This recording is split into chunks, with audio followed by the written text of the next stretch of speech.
see.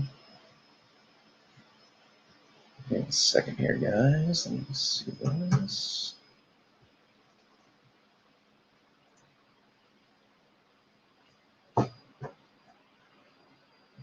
That.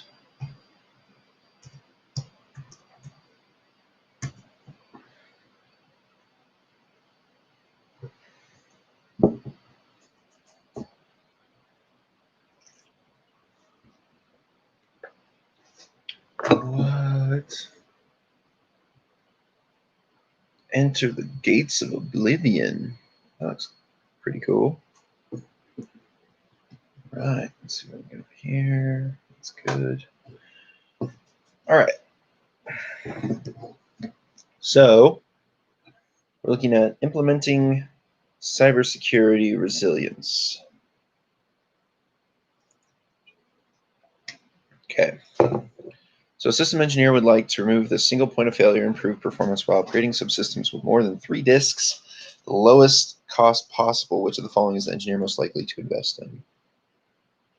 RAID 6. Continue.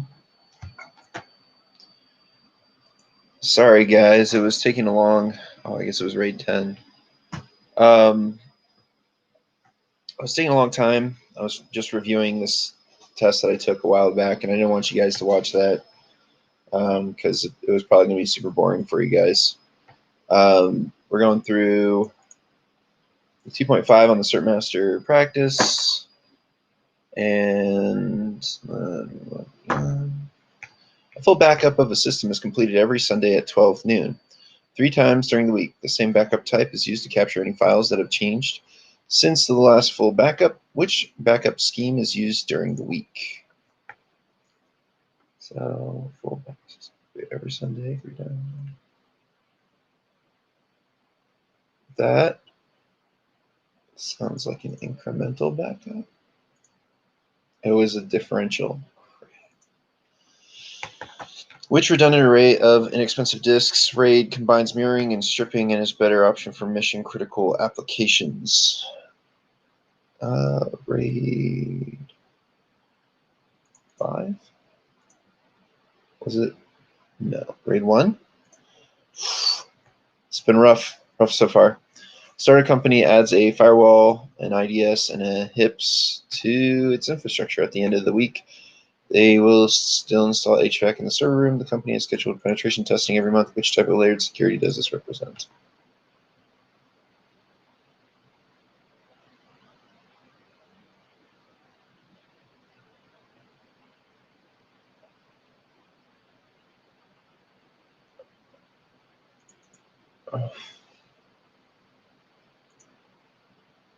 Yeah, it was control diversity. Congratulations. You just completed your first question. Hooray! It's been rough. This is a rough section for me right now. Severe weather recently caused a power outage at a small company. Once the power restored, a junior level system administrator brought all the systems back online. However, users immediately began reporting issues.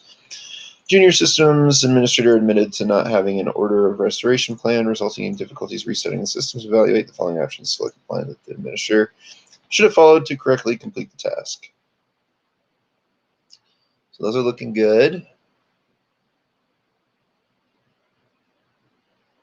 I would say that one looks pretty good.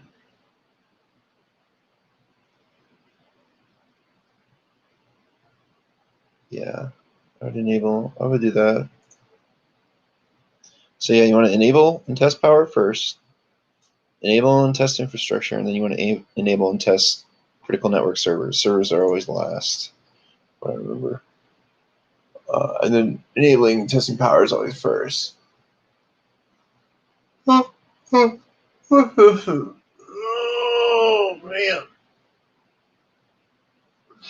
All right. The company is implementing the use of an alternate site in the event of a disaster. The plan is to replicate data between the main site and the alternate site on a continuous basis. Sites are a few hundred miles apart. Which statements are true regarding replication? Select all that apply.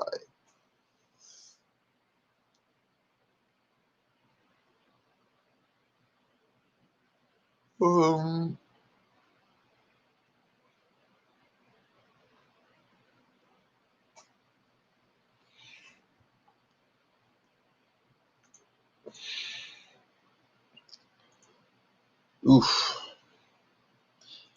This is not my section. Let's see what we got.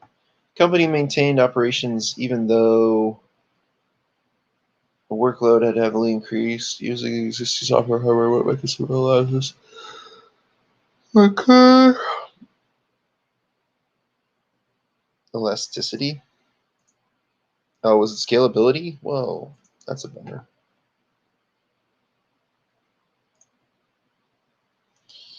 The system can detect when a server fails and no longer sends clients to the down server. Instead, the system reroutes the traffic to other servers to share the load, providing high availability. What hardware software component is being used?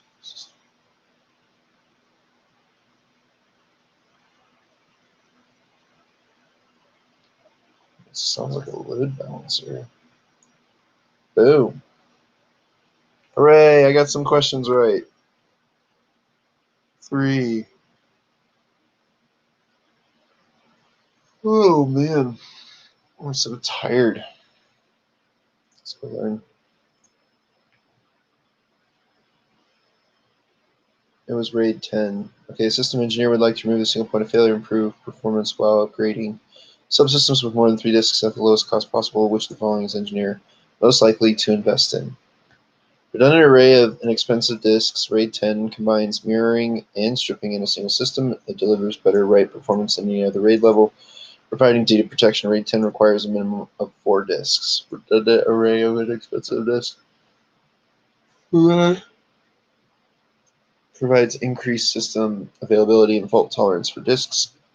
RAID 6 requires 4 disks and can survive a failure on 2. Okay, so 6 is 2, 10 is 3. All right, redundant array of inexpensive disks. RAID 1 provides data that is written to 2 disks simultaneously, providing redundancy in the event one disk fails. Fault tolerance is a product of redundancy, and in the event of a system crash, the system will maintain operations by removing a single point of failure. Okay.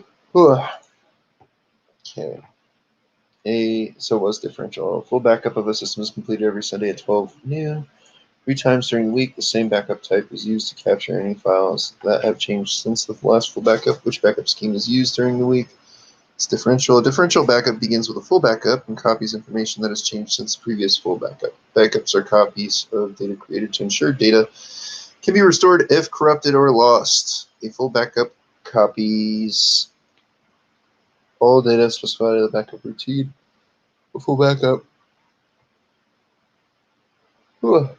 is the easiest type of backup to restore. However, a full backup is more costly and time-consuming. A snapshot of a virtual machine captures data at a certain point in time. It is a backup copy used to capture the architectural instance of a system. It is used in backup processes to restore the system. A snapshot is also called an image backup. An incremental backup copies all data that has been changed since the last full or incremental backup.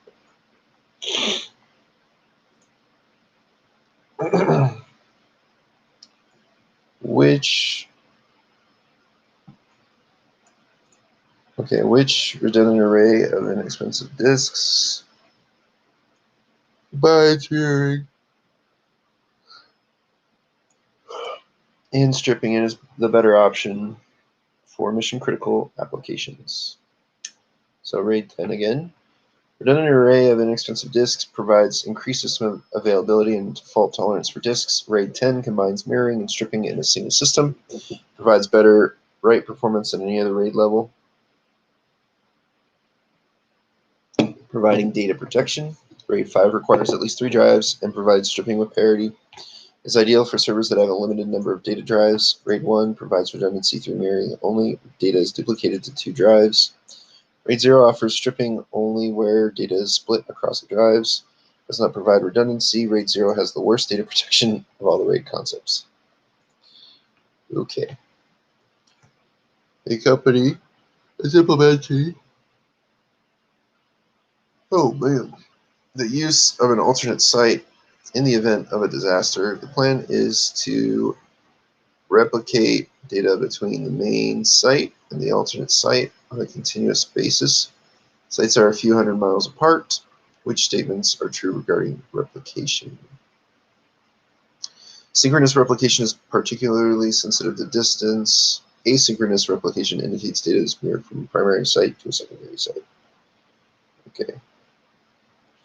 Synchronous replication is particularly sensitive to distance. With synchronous replication, sites will replicate each other at the same time. Latency is a possibility. With slow links and long distances, asynchronous replication is a data protection process that indicates data is mirrored from a primary site to a secondary site. Synchronous, not asynchronous replication indicates data must be written at both sites to be considered valid. A slow link will result in longer wait times for data synchronization. Asynchronous replication is not as particularly sensitive to distance as synchronous due to the one-way synchronization. No scalability. Company maintain operations even though the workload had heavily increased using the existing software and hardware. What mechanism allowed this to occur? Scalability. Scalability is the capacity to increase the workload on current resources. Fault tolerance is a product of redundancy and allows in the event of a crash the system to maintain operations by removing a single point of failure. The system will continue to operate without notice.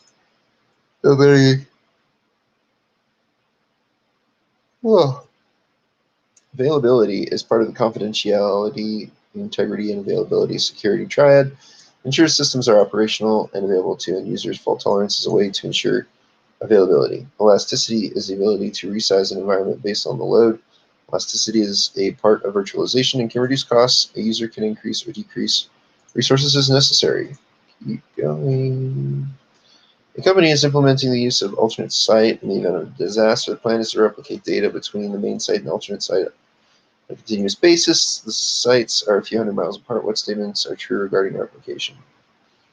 So, synchronous replication is particularly sensitive to distance.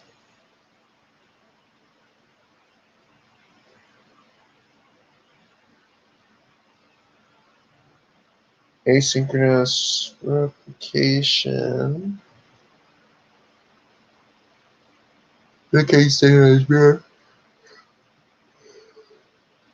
from a primary site to a secondary site. Look at that. The company uses one web server with multiple application servers to handle large processing requirements and provide high availability. Which of the following is the company using?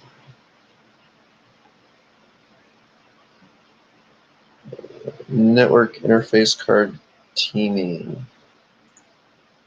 Was it clustering? Data center needs to ensure that data is not lost at the system level in the event of a blackout. Servers must stay operable for at least an 8-hour window, and recovery controls implemented as part of the responsible redundancy effort should be put in place to ensure the data remains available.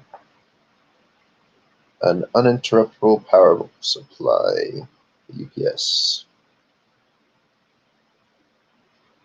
Who are you? What?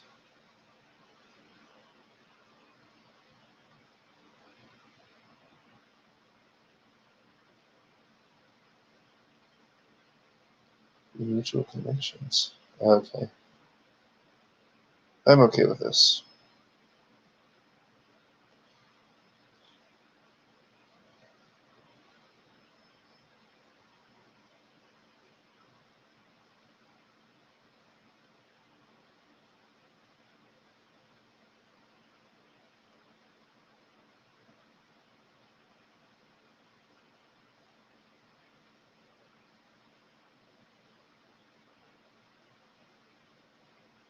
Sorry, guys. I was just looking at some possible opportunities for jobs.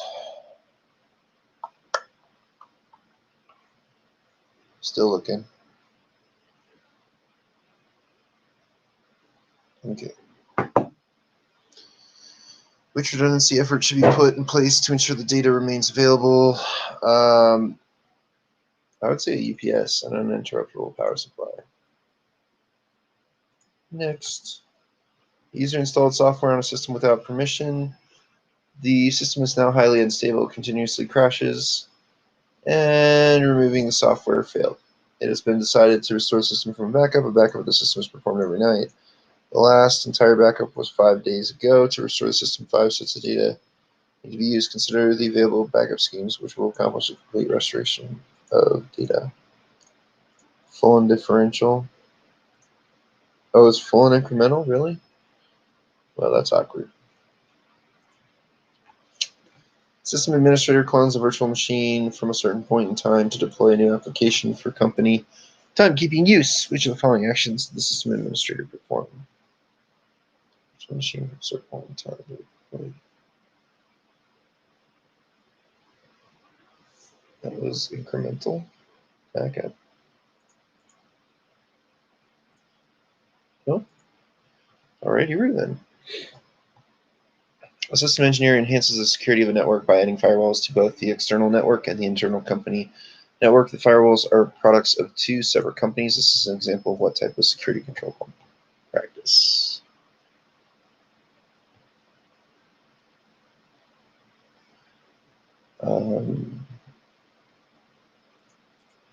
Vendor diversity. Boom.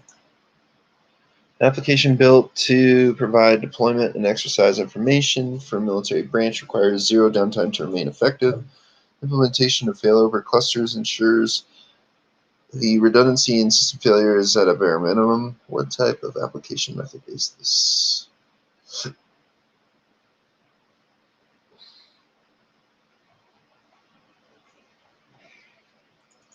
High availability. Boom. Which redundant array of inexpensive disks combines mirroring and stripping and is better option for mission critical applications? Free 10. Let's see. So is load balancing. Okay, a company uses one web server with multiple application servers to handle large processing requirements and provide high availability. Which of the following is the using? Load balancers can equalize the traffic load between servers, eliminating unscheduled downtimes. Load balancing uses multiple servers to support a single service. Load balancing can ensure system availability. Network interface card NIC teaming is the practice of using multiple NICs to utilize multiple cable lines. Clustering provides for high availability for servers and can remove the single point of failure. Clustering is similar to load balancing, but it is more costly than RAID implementations. A single point of failure is a critical component of a system that in the event it fails, the whole system can crash. So it was load balancing. Web server with multiple application servers. Full and incremental. Oh, I knew it after I clicked it. After I hit enter. A user installed software on a system without permission. The system is now highly unstable, continuously crashes, and removing the software failed. It has been decided to restore the system from a backup. A backup of the system is performed every night. The last entire backup was 5 days ago. To restore the system, 5 sets of data need to be used, considering the available backup schemes, which will accomplish the complete restoration of data. Full and incremental. Incremental backup is performed after a previous backup, and only data that has been changed since the last backup will be included. A full backup, followed by each incremental, will fully restore the system. Differential backup is performed after a previous full backup. And only data that has been changed will be included. Okay. Restoring this data would only need 2 backup sets if differentials is with a full backup. Copy-based mechanisms are oftentimes unable to back up files. Snapshots are a means of getting around the problem of open files by using a point-in-time approach. In this case, imaging is not applicable. Imaging is used to make a copy of the system or disk. In this case, imaging is not applicable. System administrator clones a virtual machine from a certain point in time to deploy a new application for company timekeeping use. Which of the following actions did the system administrator perform? Snapshot. Snapshot of a virtual machine captures data at a certain point in time. It is a backup copy used to capture the architectural instance of a system. It is used in backup processes to restore the system. A snapshot is also called an image backup. A differential backup begins with a full backup and copies information that has changed since the previous full backup. Backups are copies of data created to ensure data can be restored if corrupted or lost. An incremental backup copies all data that changed since the last full or incremental backup. A full backup copies all data specified in the backup Routine, a full backup is the easiest type of backup to restore. However, a full backup is more costly and time-consuming. Which redundant array of inexpensive disks provides mirroring and stripping and is a better option for mission-critical applications? Grade 10. Next question. Company has implemented a virtual desktop infrastructure where the user's desktop operates as a virtual machine on a centralized server. When users log off the machine, the changes made at the VM level, virtual machine level, are not saved, which the following ensures non-persistence has been implemented. Revert to known state. All right, a full backup of a system is completed every Sunday at 12 noon. 3 times during the week, the same backup type is used to capture any files that have changed since the last full backup. Which backup scheme is used during the week? Differential. Uh-oh.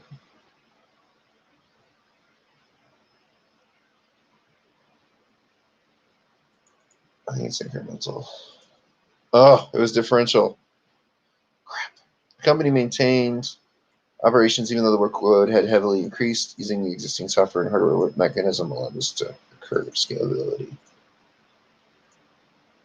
System engineer would like to remove the single point of failure and improve performance while upgrading subsystems with more than 3 disks at the lowest cost possible. Which of the following is the engineer most likely to invest in? Grade 10. A system administrator clones a virtual machine from a certain point in time to deploy a new application for company timekeeping use. Which of the following actions did the system administrator perform? Snapshot.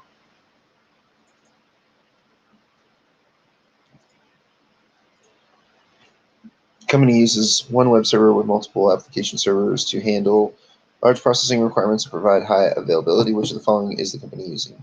Load balancing. A system has been compromised and data has been deleted. A backup of the system is performed every night. The last entire backup was 5 days ago. To restore the system, only 2 sets of data need to be restored. Examine the availability backup scheme and determine which will accomplish the complete restoration of data. Full and incremental.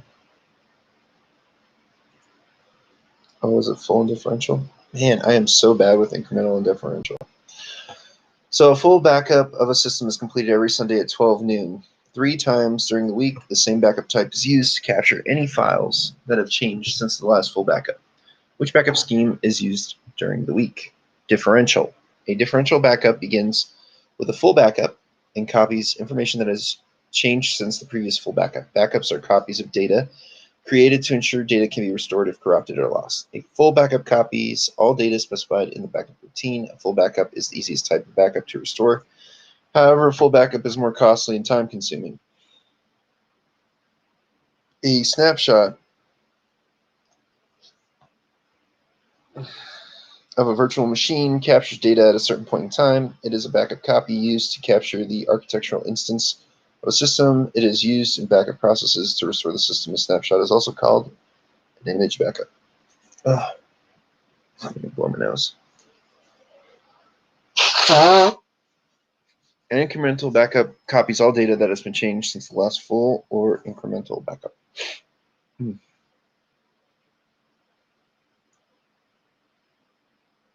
So it's full and differential. System compromised and data has been deleted. A backup of the system is performed every night. The last entire backup was 5 days ago. To restore the system, only 2 sets of data needs to be restored. Examine the available data backup schemes and determine which will accomplish the complete restoration of data. Full and differential. A differential backup is performed after a previous full backup, and only data that has been changed will be included. Restoring this data would only need 2 backup sets. Incremental backup is performed after a previous backup, and only data that has been changed since the last backup will be included. Full backup, followed by each incremental.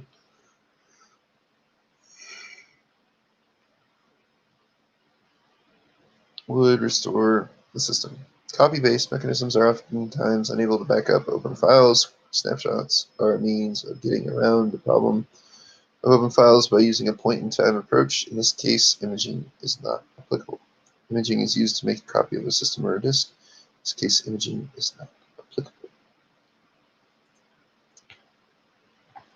Company is implementing the use of an alternate site in the event of a disaster. The plan is to replicate data between the main site and the alternate site on a continuous basis. The sites are a few hundred miles apart. Which statements are true regarding replication? Synchronous replication is particularly sensitive to distance. Asynchronous replication indicates data is mirrored from a primary site to a secondary site. Next. The company uses one web server with multiple application servers to handle large processing requirements and provide high availability. Which of the following is the company using? They're using load balancing. A full backup of a system is completed every Sunday at 12 noon, 3 times during the week. The same backup type is used to capture any files that have changed since the last full backup. Which backup scheme is used during the week? Differential.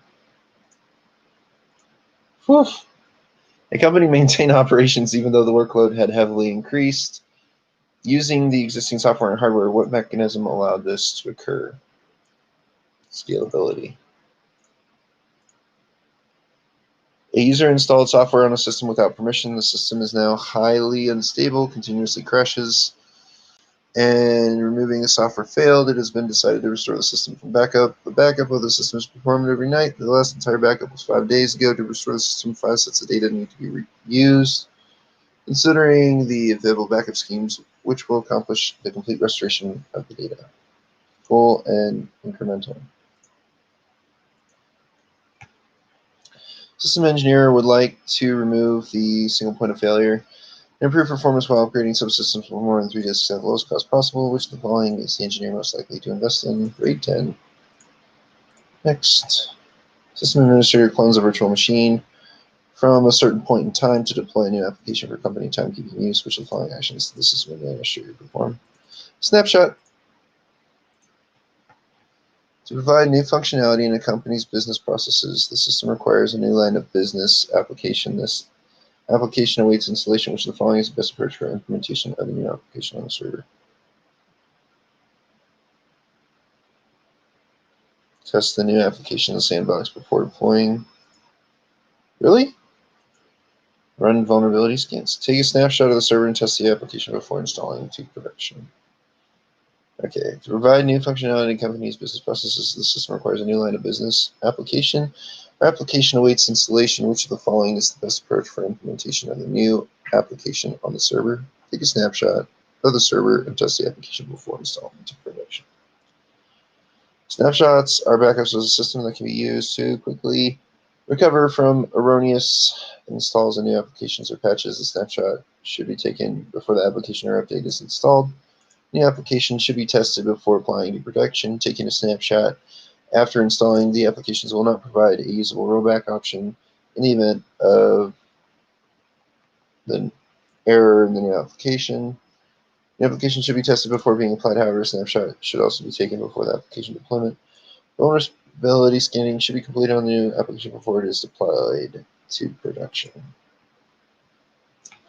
System engineer has a new application that needs deployment on a production server that the company employees use. Which of the following is the best approach for implementation of a new application? Server, take a snapshot of the server after installing the new application. Oh, crud. There's 2 snapshots. Doggone it. A full backup of a system is completed every Sunday at 12 noon, 3 times during the week. The same backup type is used to capture any files that have changed since the last full backup. Which backup scheme is being used during the week? Differential. System has been compromised and data has been deleted. Backup of the files has been performed every night. The last entire backup was 5 days ago. To restore the system, only 2 sets of data need to be restored. Examine the available backup schemes and determine which will accomplish the complete restoration of data. Full and incremental. What? I am so confused. Okay, a system engineer has a new application that needs deployment on a production server the company employee uses. Which of the following is the best approach for implementation of the new application on the server? Take a snapshot of the server and test the application before installing to production. Snapshots are backups of a system that can be used to quickly recover from erroneous installs of new applications or patches. The snapshot should be taken before the application or update is installed. The application should be tested before applying to production. Taking a snapshot after installing the application will not provide a usable rollback option in the event of error in the new application. The new application should be tested before being applied. However, a snapshot should also be taken before the application deployment. Vulnerability scanning should be completed on the new application before it is deployed to production. The system has been compromised and data has been deleted. Backup of the system is performed every night. The last entire backup was 5 days ago. To restore the system, only 2 sets of data need to be restored. Examine the available backup schemes and determine which will accomplish the complete restoration of data, full and differential. Differential backup is performed after a previous full backup, and only data that has been changed will be included.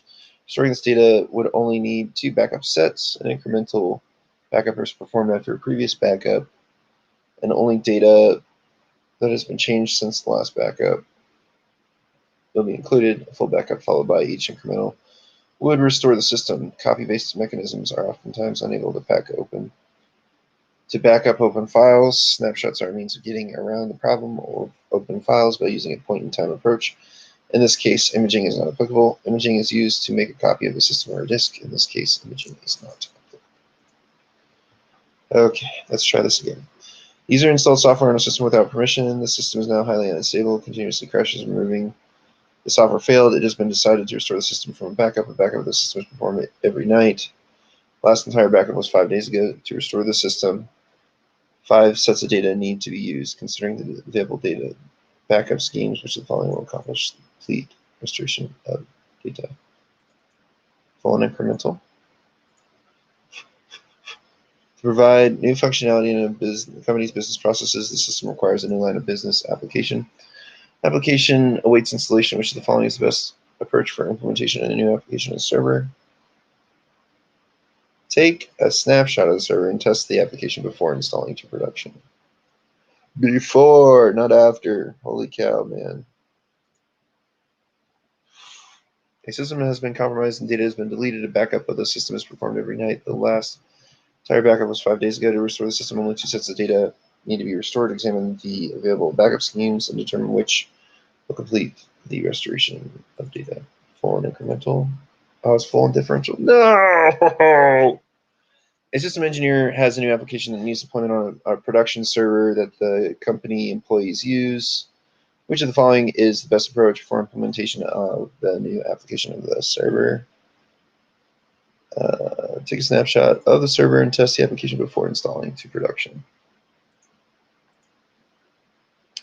Man, I'm having a heck of a time with full and differential and full and incremental backups. System has been compromised and data has been deleted. A backup of the system is performed every night. Last entire backup was 5 days ago. To restore the system, only 2 sets of data need to be restored. Examine the available backup schemes and determine which will accomplish the complete restoration of data, full and differential. Differential backup is performed after a previous full backup, and only data that has been changed will be included. Restoring this data would only need 2 backup sets.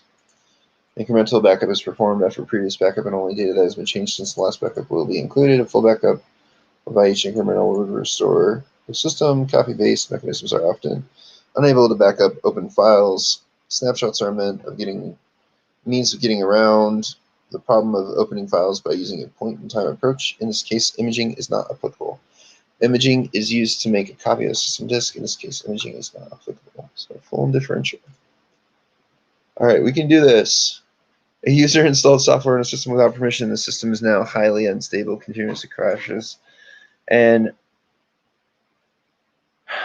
it's been decided to restore the system from backup. A backup of the system is performed every night. The last entire backup was 5 days ago. To restore the system, 5 sets of data need to be used.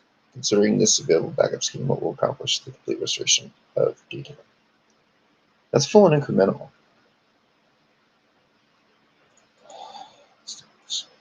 Look at that. Oh my gosh. System has been compromised and data has been deleted. Backup of the system is performed every night. The last entire backup was 5 days ago. To restore the system, only 2 sets of data need to be restored.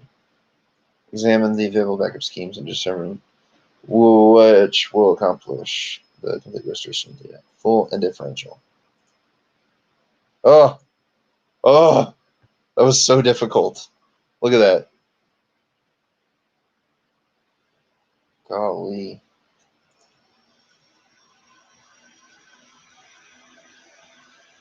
Oh, my starting knowledge just dropped. Oof, that was rough.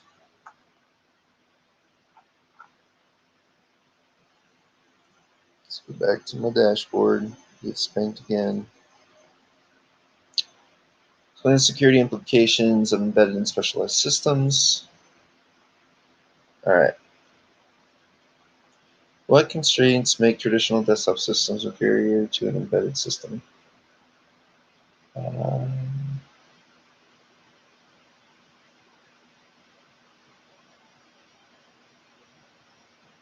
Cost,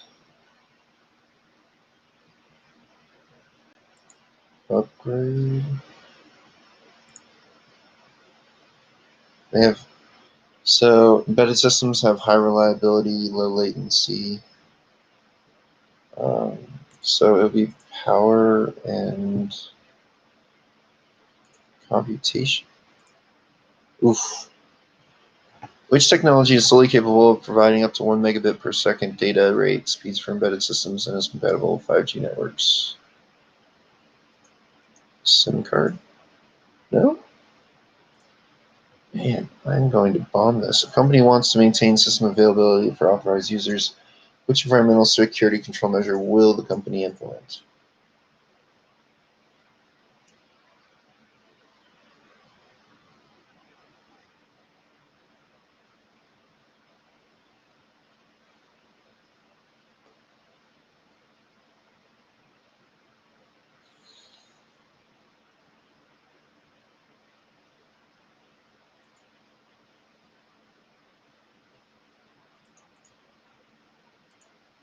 Really?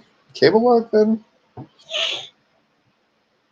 Wearable technologies such as smartwatches and fitness trackers contain embedded systems that integrate all components of a computer. A circuit, these systems pose a risk of data loss at an embedded system.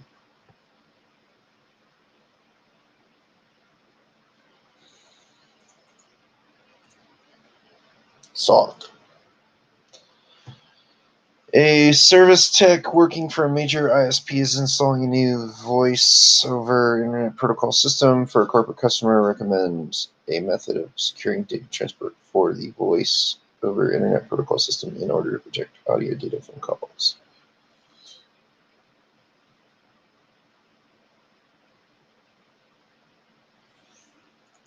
Session initiation protocol secure. No. Next, a large company owning multiple facilities in multiple industries have been the target of hacking groups. There has been recent attacks targeting companies' forges and mills. What type of system control and data acquisition SCADA systems would the hackers be most likely targeting?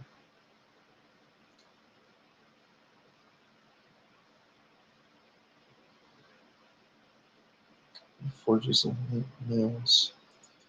Manufacturing. Boom.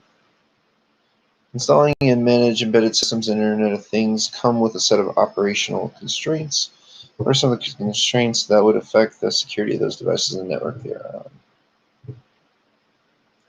Authentication. Crypto. No? All right, a disgruntled employee at a high-tech facility was just fired. Before leaving, the employee decided to produce a false alarm in the boiler room to cause an emergency. What would the employee most likely target to cause an alarm? Sensors. Boom. Computation and power was what I was supposed to pick up. Okay, I need to go get some water real quick before I do this. Obviously, I would like to let you guys know. Oof, man, today is a rough day for me, guys. Rough day. Let's see what we got going on here. I would like to just kind of remind you guys that I do happen to have a donation page for Feeding the Flames. Also got a Jolly Red Giant store. If you want to support me, here's stuff you can get, stuff you can wear. Anyways, I'll go take my break, and I will see you guys soon.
Okay. All right. Sorry about that, guys. I had to get some water and some Popcornopolis zebra popcorn. Pretty freaking good. By the way, I'm not a sponsor. Not being sponsored by anybody. It's just the truth, man. Love me some water. All right, so we're going back to Certmaster Practice. What constraints? Oh, hey. I didn't realize there was another person there. Hello.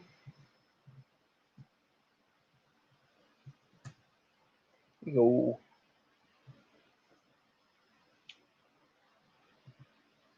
All right. Oops.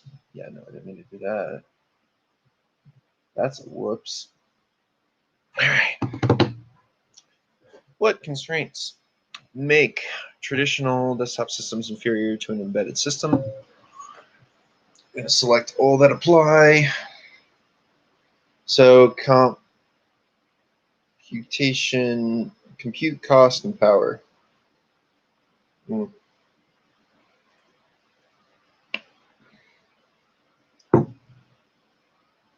So correct answers are compute cost and power. I missed the cost. Costs for embedded systems can be better predicted because these systems are designed for specific workloads. Therefore, the cost can be driven to as low as possible. Power is very minimum. Many embedded system devices are battery powered and run for years without having to replace the cells. Compute is specific as each embedded system or controller is designed for specialized processing and not a full array of work like a desktop computer. Only the right amount of processor and memory is integrated to the embedded system. Upgrading an embedded system is typically not possible, whereas traditional desktop system allows for expansion cards, additional RAM, and more. LTM. Oh, of course. Oh, sorry guys, I gotta stretch. Hope you guys stretched. You gotta stretch, it's important. All right, so the LTE machine type communication is a type of baseband radio that supports cellular network bandwidth of up to 1 megabit per second. Narrowband IoT, and I'm guessing Internet of Thing, narrowband Internet of Thing, is a type of baseband radio that has limited data ranges between 20 to 100 kilobits per second. This is more suitable for inaccessible locations that require signal penetrating power. A subscriber identity module is an identifier of the subscriber using the LTE-based cellular radio device, such as a smartphone. Zigbee is a wireless communication protocol used primarily for home automation. Zigbee is an open source solution. This is a 2.4 gigahertz frequency band. It has no communication hop limitation. Multiple devices in a single network. The company wants to maintain system availability for authorized users. Which environmental security control measure will the company implement? HVAC. Yeah, HVAC refers to heating, ventilation, air conditioning to allow for a zone-based environmental security control measure to help maintain system availability. Closed-circuit televisions are used for video surveillance to provide protection to employees and assets. Closed-circuit television recordings can be used as undeniable proof in the event of an incident. A carefully placed sprinkler system can help prevent damage by fire to assets. A sprinkler system can also damage assets if not installed improperly. Cable locks are physical security controls that deter theft by tethering a device to a fixed point. I guess the environment is the hint, but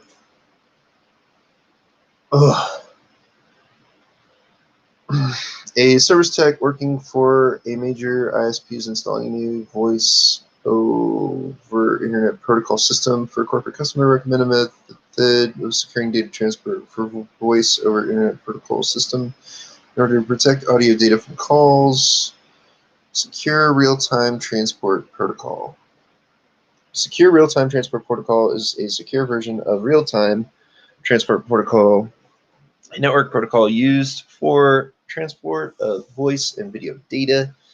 Secure Real-Time Transport Protocol provides confidentiality for the actual call data. Session Initiation Protocol. Secure is the encrypted version of Session Initiation Protocol, the session control protocol used to establish, maintain, and disestablish communication sessions.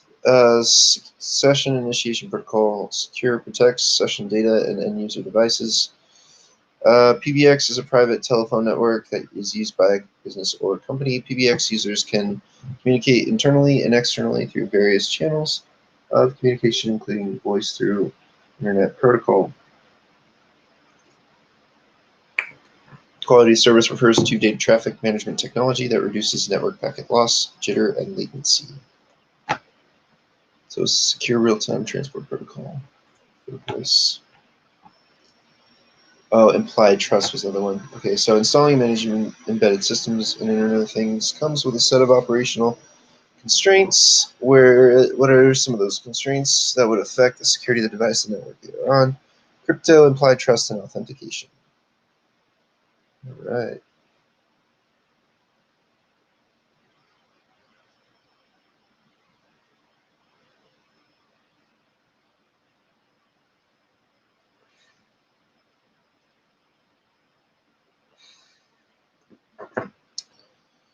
So implied trust means that every device that has been added to network is trusted on the assumption that it was added and continues to be operated by a legitimate administrator. Many of these devices are plug and play, and a compromised device may infect other devices on the network. Communication to Internet of Things devices are mostly non-existent because of the limited compute and functionality of the devices. Local and remote access cannot be audited properly in this manner. Crypto features are widely used on network but limited to Internet of Things devices. Reducing, for example, cryptographic identification as a part of network security. Range limits the choice of network connectivity because the device only requires small amounts of data transfers with low latency.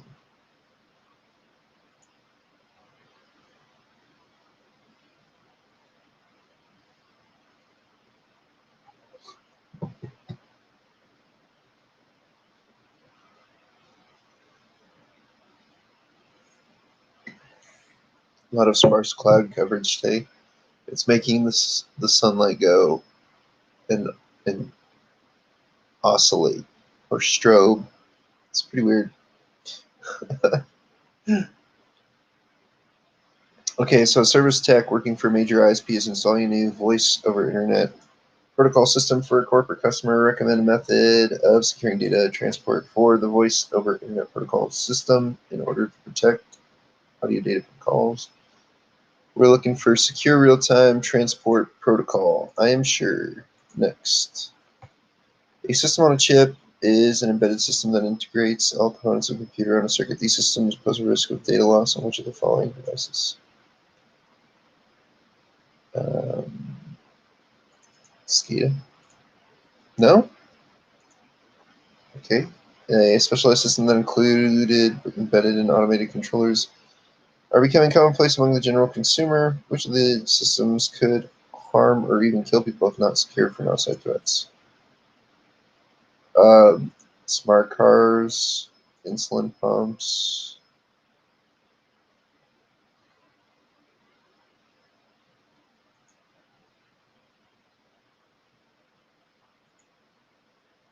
I mean, those are all pretty drastic. Which system on chip boards that were initially devised as educational tools but are now widely used for hacking? Raspberry Pi, Arduino. I know something. Surprise! An admin performs a security controls assessment along with a risk assessment at a small business. Results indicate that the issue exists in many control types. Maintaining systems availability without risk requires remediation when considering environmental security control solutions, which measure with a business implement.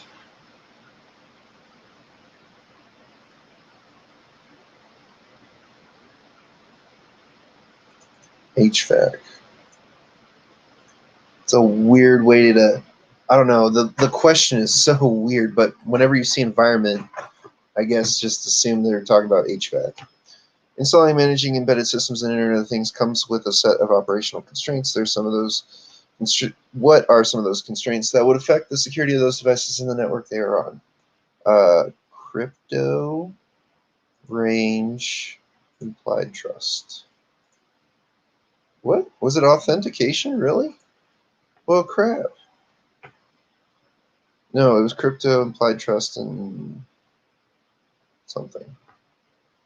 What constraints make traditional desktop systems inferior to an embedded system?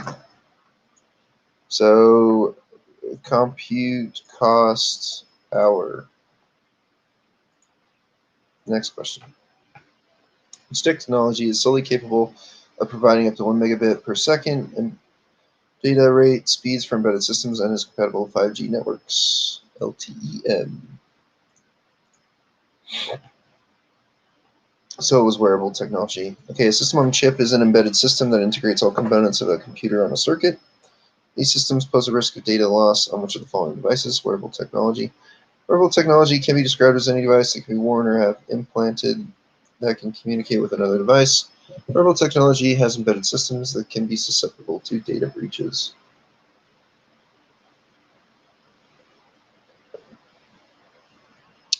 A supervisory control and data acquisition SCADA system is an industrial control system that is used to control infrastructure processes, facility-based processes, or industrial processes.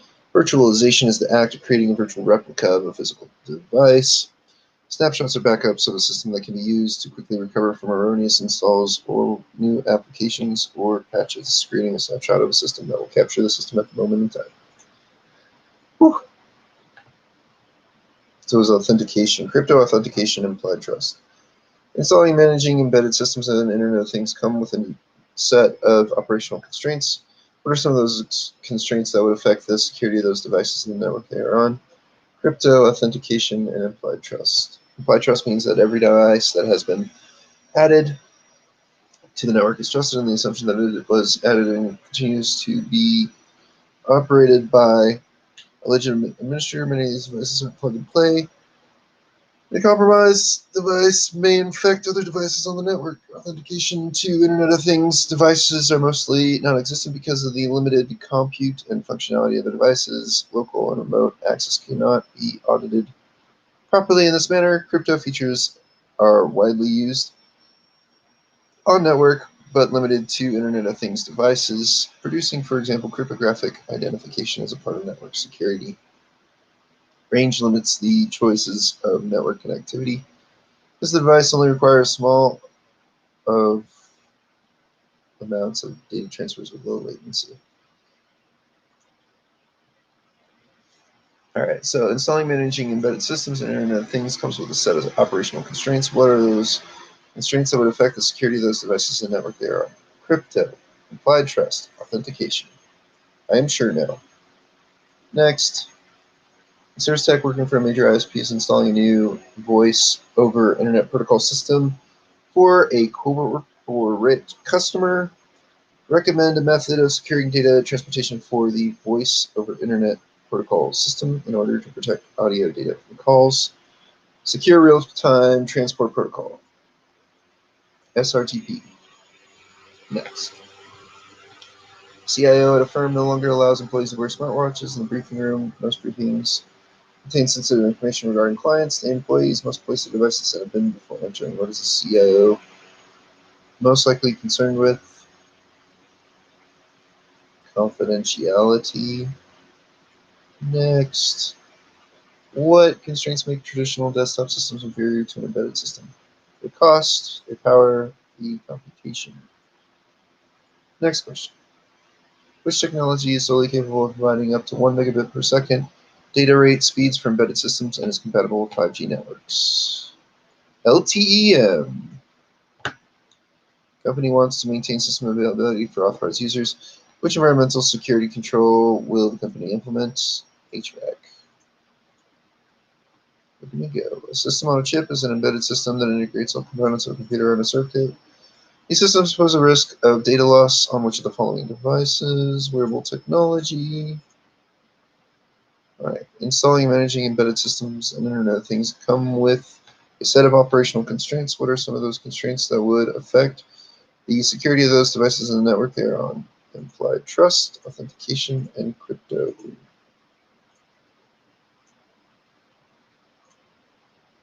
Whew. That was rough.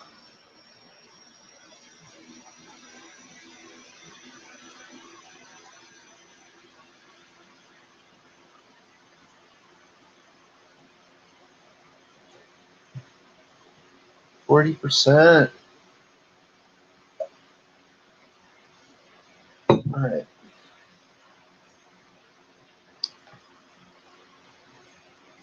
$11 and 15 minutes estimated time to completion. Gah! Explain the importance of physical security controls. Let's get physical.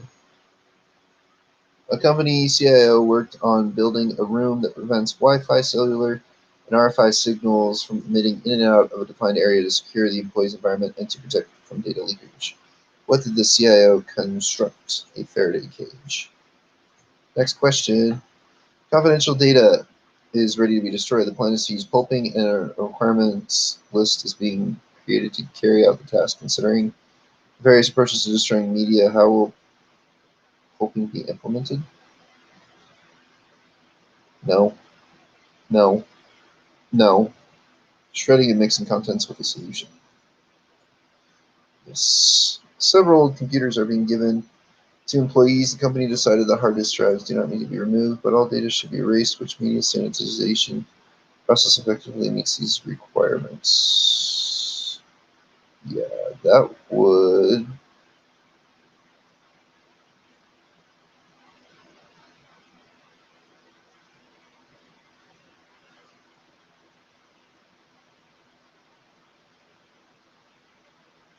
Um,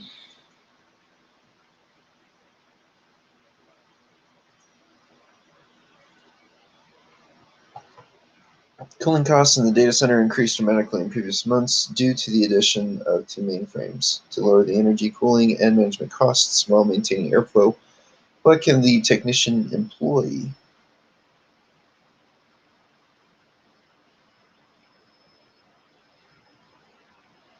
Hot and cold aisles, and HVAC would be. I'm going with hot and cold aisles because HVAC would make it more expensive. The company has experienced several break-in attempts at the server farm.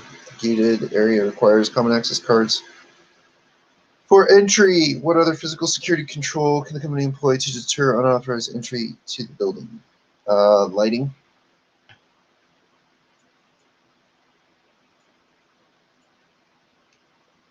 The Carpet Research and Development Lab is built on a property that includes a large outside space used for research and development testing.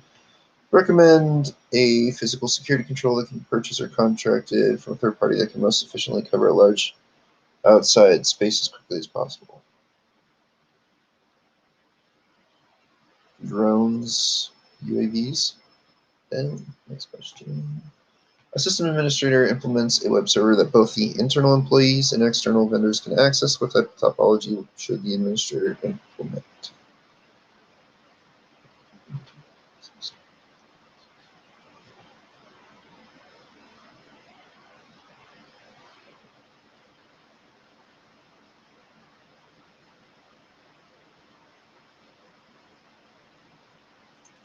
Guests. Wireless? Was it really wireless? Company is looking for a surveillance system that is mobile, can intelligently detect and seek disturbances, and may lower guard hiring requirements. Recommend a system that can be purchased from a third-party vendor that fulfills these requirements.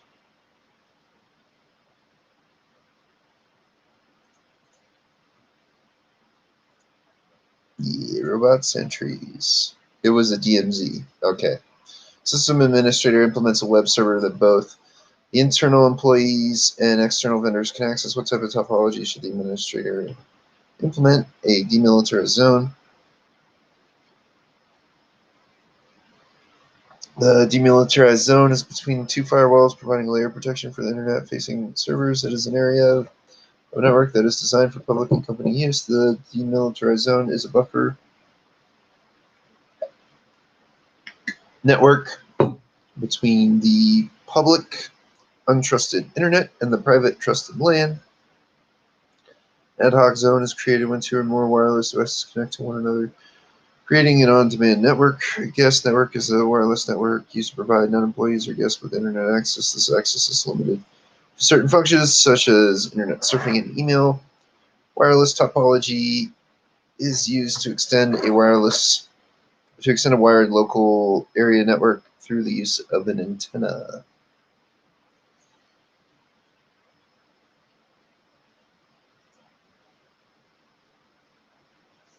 There are several company assets missing from the IT department. The company has multiple physical layers of security. Which of the following provide the most reliable proof of a person's location and activities? Proximity card. Cameras. An organization has been collecting old and retired computer systems in a spare closet. In order to dispose of these systems, all storage media must be removed and destroyed. Which method would be the most effective for optical media? Optical. White. No. Burning. Employees must pass through a turnstile one at a time using their building badge to gain entry to the server room. This is an example of what type of physical security control. A man-trap. Confidential data is ready to be destroyed. The plan is to use pulverizing, and a requirement list is being created considering the various approaches to destroying media. How will pulverizing be implemented? Shredding and mixing contents with a solution, I'm sure. What?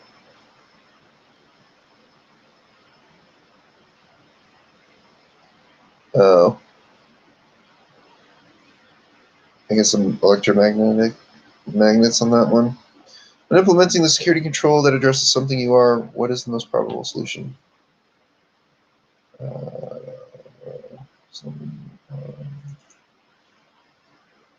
Biometrics. System administrator implements a web server that both the internal employees and external vendors can access. What type of topology should the administrator implement? They should implement a demilitarized zone next. What is the best security control to ensure laptops do not get removed from their workstations without prior approval? Cable locks. Next. An organization that uses personally identifiable information has a sensitive network that needs physical isolation from an unsecured network. Which of the following practices would meet this requirement? An air gap.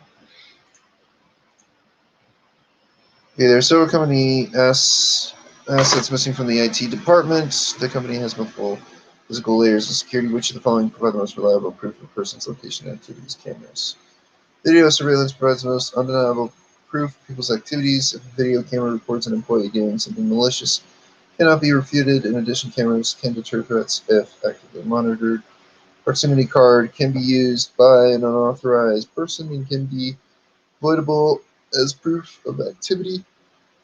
Security guards control access to buildings and secure areas. They can help deter tailgating incidents.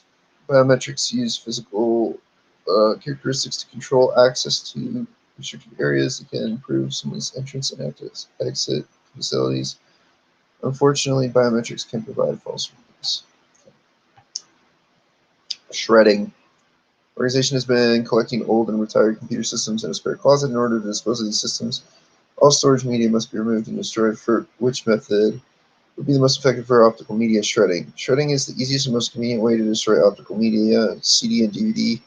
Shredders can be obtained at office supply stores for a reasonable cost.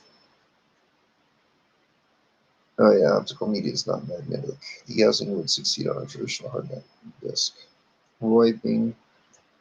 Overriding contents. Well, some optical media may be rewritable, most likely is not. Burning is the easy, however, it is the most not the most convenient, and burning would need to be performed in a controlled environment. Additionally, media would contain toxins. Would be exposed to burning, so it was not recommended. Next. So mechanical shredding. Confidential data is ready to be destroyed. The plan is to use pulverizing and requirement list is being created. Considering the various approaches to destroying media, how pulverizing is implemented with mechanical shredding. Pulverizing is a method that can be used to grind or shred hard disks. This type of shredding is much more powerful and uses different equipment than downward basic shredding. Pulping takes shredding one step further. Once data is subjected to shredding, it remains mixed with water for further destruction. Note that in this case, data is mentioned on a storage disk, which we would likely use in a method.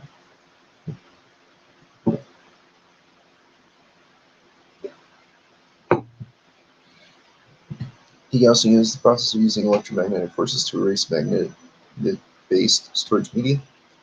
This method can be used to destroy or erase or reuse. A common cost-effective method for destroying hard disks is to use a hammer or a drill.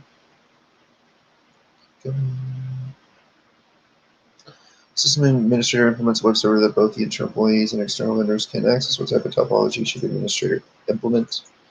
A DMZ. Next question.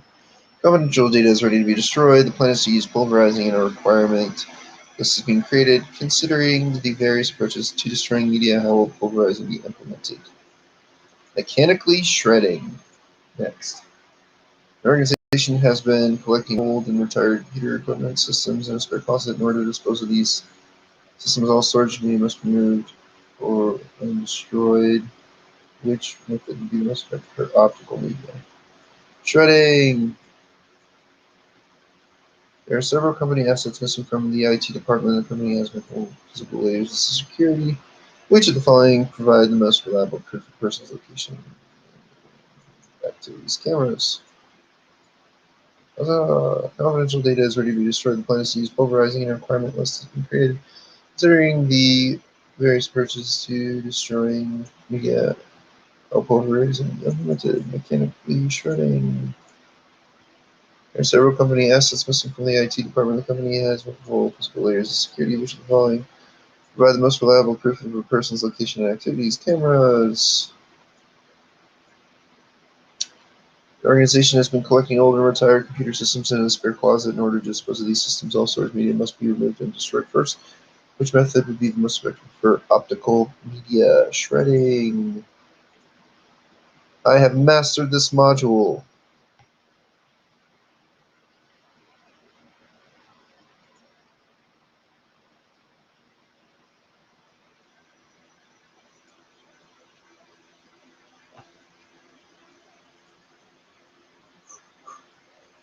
Summarize the basics of cryptographic concepts. Look at that. So close to getting halfway through. What percentage am I at right now? 40%. Whoa, we're almost halfway there.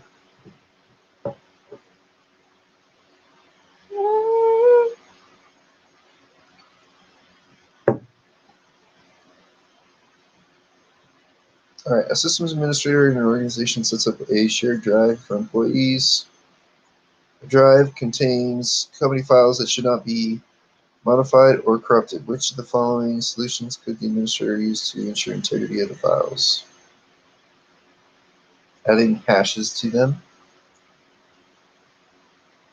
Next question. User A sends an encrypted email to user B. That email is also signed by user A. That email includes a link to a file server. Download the latest window image with a text file saved with the image's hash value. Which of the following are supported in this scenario? Integrity.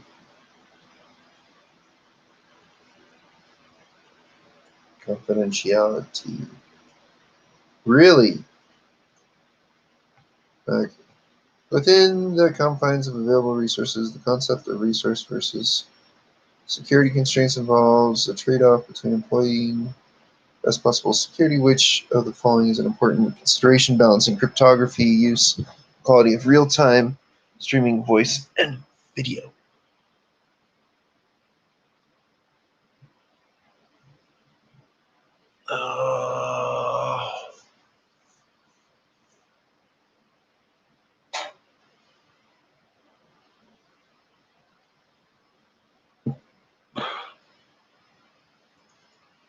Poke collision.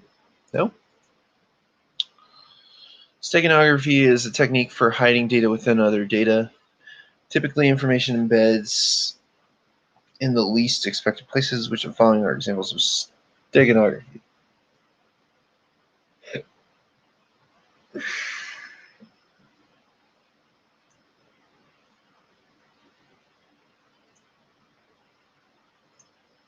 Really? What?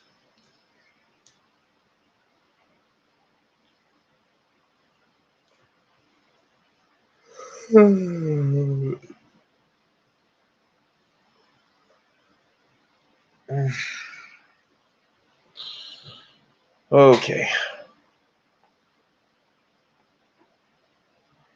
Digital signatures on an email rely on a public key infrastructure. The certificate used for this purpose can be safely stored on a smart card. Wait, what is the purpose of a digital signature? How is the sender's private key used?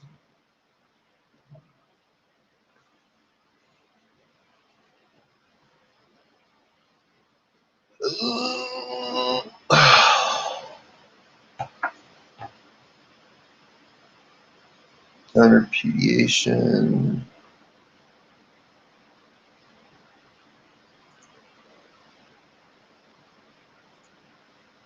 Aha.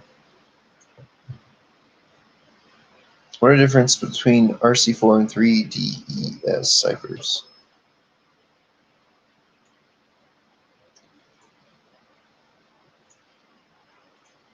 I am incorrect a lot. A mobile application communicates. Woo. Woo.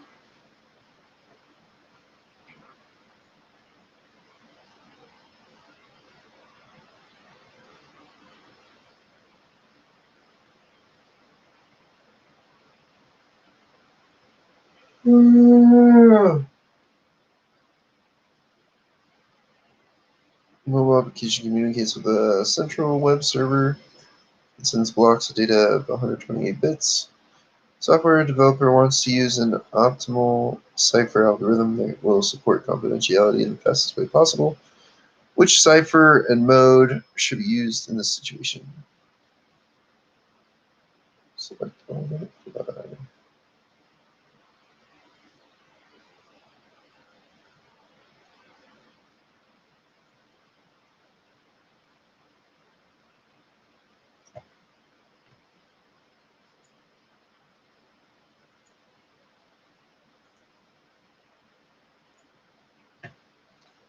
Describe a technology that could potentially disrupt the current state of the art in cybersecurity because the possibility that this technology may be used to break encryption of current communication security protocols as well as provide for security communications security.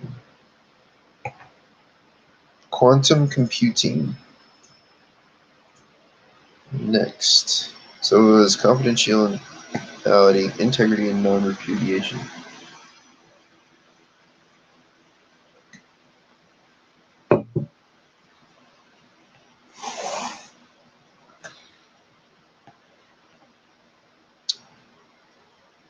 All right, guys.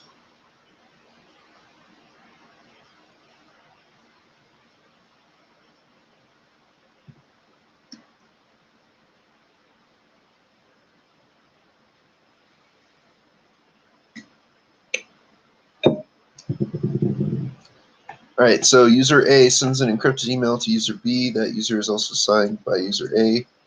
The email includes a link to a file server to download the latest Windows image with the text file saved with the image's hash value. Which of the following are supported in this scenario? Select all applied. So there's confidentiality, integrity, and non-repudiation.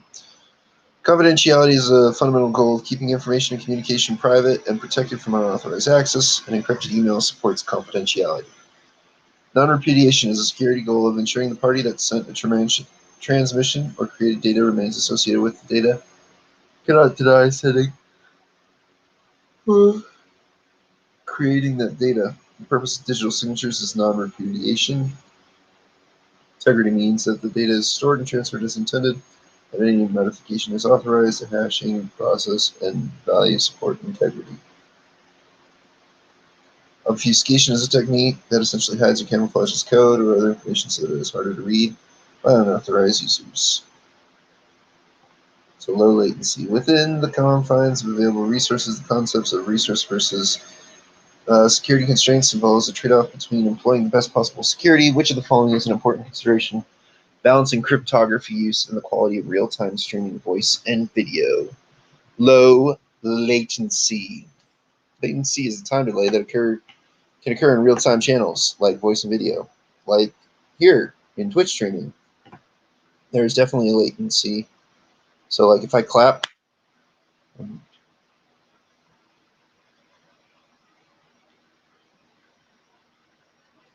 took 12 seconds to watch that clap. Therefore, low latency is preferable for services such as voice and video streaming. Cryptography requires processing overhead, which could impact signal quality. Low-power devices are a consideration for technologies that require more processing cycles and memory space. This is not the best answer regarding consideration of cryptography's impact on streaming quality. A collision is where a function produces the same hash value for two different inputs. It is unrelated to streaming quality. Oops. Resilience involves a network's quality of service or a control system's ability to compartmentalize its various components to prevent a compromise from spreading to other components. This is also unrelated to streaming quality. Steganography is a technique for hiding data within other data. Typically, information embeds in the least expected places. Which of the following are examples of steganography? So embed a watermark on banknotes, change a bit of pixels, and then encode message with TCP packet data. Embedding a watermark using the design color of banknotes is an example of steganography. This method is employed by the counterfeit deterrence system and can be used for anti-counterfeiting efforts. Encoding messages with TCP packet data fields to create a covert message channel is an example of steganography. Changing the least significant bit of pixels in an image file to cover file is another example. This can code a useful amount of information without destroying the original image noticeably.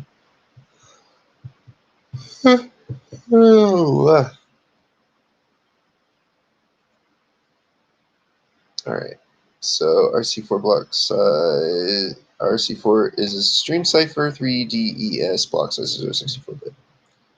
For the differences between RC4 and 3DES ciphers, select all apply. RC4 is a stream cipher, meaning each byte or bit of data in the plaintext is encrypted one at a time. 3DES uses 64-bit blocks and a 56-bit key, but the plaintext is encrypted 3 times using different subkeys. 3DES is not a stream cipher, but a block cipher. In a block cipher, the plaintext is divided into equal-sized blocks, usually 64 or 128-bit. Each block is then subjected to complex transposition and substitution operations based on the value of the key used.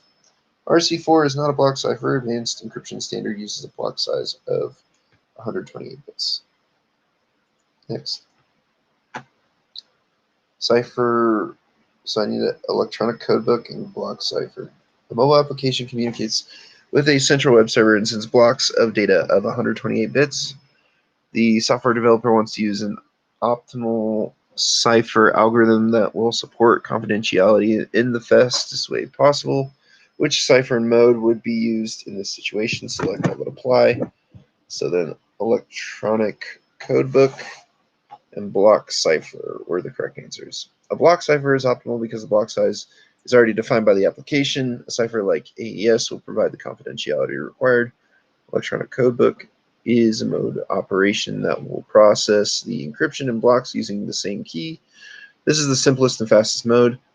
A stream cipher is not mentioned in this case. An example of a stream cipher is RC4. AES is more secure and is compatible with TLS. Cipher block chaining is a mode of operation utilizing an initiation vector. The output of the first ciphertext block is combined with the next plaintext block and repeats. This is the processing intensive and must run serially, hindering performance. Whew. So steganography is a technique for hiding data within other data, typically information embeds in the least expected places. Which of the following are examples of steganography? Change a bit of pixels, embed a watermark on banknotes, and encode message within TCP packet data. Next question. A software developer wants to create an application that utilizes advanced encryption standard for encrypting data and send the data to a central server using transport layer security. The developer wants the app to operate as fast as possible. Which cipher mode should be used in this scenario? A block cipher, electronic codebook. Company has workstation drives encrypted with BitLocker. Employees use a common access card to log into those computers. Public key infrastructure is available on the network, and digital signatures are a requirement. On company emails, which of the following cases do these technologies support? Authentication. Confidentiality. They have digital signatures. Developers are working on a password vault application. The application will add salt to the password and create a hash on it in several seconds. This process is known as which of the following? Key stretching. Which of the following uses symmetric algorithms? Symmetric algorithms.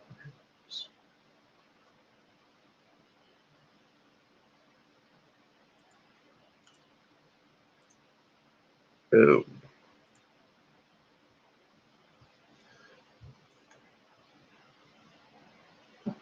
Oh. I'm on the head on water here. Oh.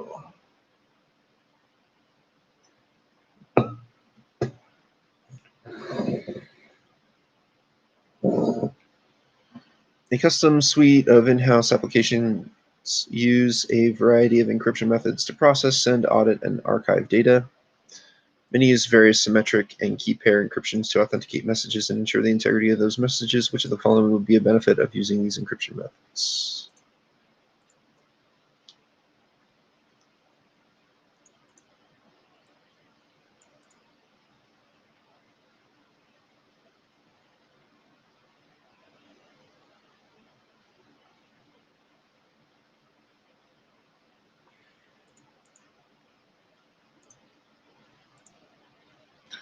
Data loss prevention. Straight ahead, the company has a data loss prevention system integrated into several enterprise services, including email. Security administrators identified some information leakage from insider threats.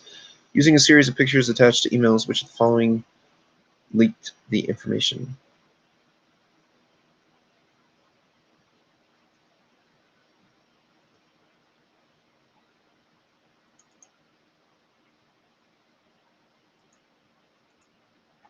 Steganography. A client browser does not support secure connections to web server. A transport layer security connection is being established with Diffie-Hellman ephemeral mode. Why does the browser not support Diffie-Hellman ephemeral? Why does the browser not support DHE?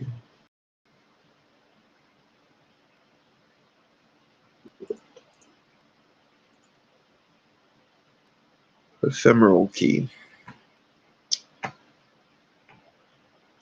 Custom suite of in-house applications use a variety of encryption methods to process, send, audit, and archive data, which use various symmetric and key pair encryptions to authenticate messages and ensure the integrity of those messages. Which of the following will be a benefit of using these encryption methods? No single point of failure. A system is resilient if it prevents a compromise of a small part of the system, compromising the whole system. Cryptography assists this goal by ensuring the authentication and integrity of messages delivered over the control system. The art of obfuscation is making messages difficult to understand. This can be implemented with computer code, however, sometimes even the computer may not be able to read it. Keeping an encryption algorithm of secret amounts to security by obscurity. Encryption methods in a complex system must be known.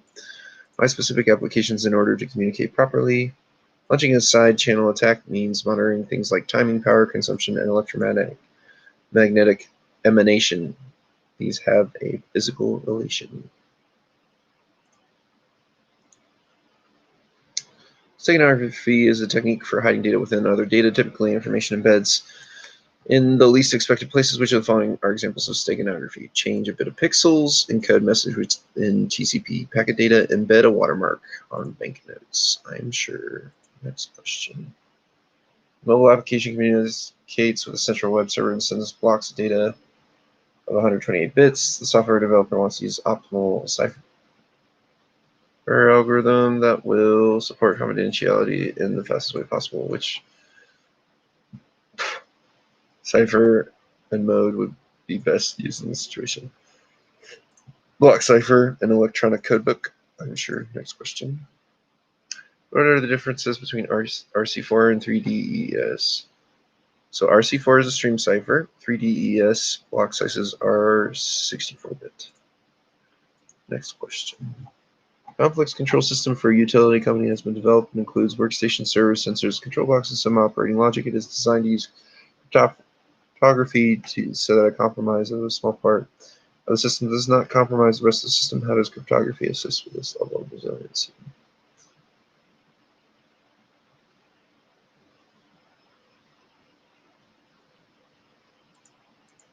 Implementing security by obscurity. No? We can code difficult to read then, I guess. User A sends an encrypted email to user B. The email is also signed by user A. The email includes a link to a file server to download the latest Windows image with a text file saved with the image's hash value. Which of the following are supported in this scenario? So we've got the signature, some non-repudiation, integrity, confidentiality. Boom. Next question. Within the confines of available resources, the concept of resource versus security constraints involves the trade-off between employing the best possible security. Which of the following is an important consideration balancing cryptography use and the quality of real-time streaming voice and video? Low latency. Next. Two servers are deployed in a lab. A system administrator wants to test implementing a secure means of communication. There is an option to implement ECC with DH ephemeral mode. Why would this be preferred to others like RSA? Select all that apply. Ephemeral key. Elliptical curve. Nope. An application crashed after a software engineer implemented RSA with a key size of 2048-bit key for strong encryption. What other encryption algorithms were utilized? Elliptical curve worked well and the application worked faster than anticipated. Which solution will make elliptical curve cryptography work better?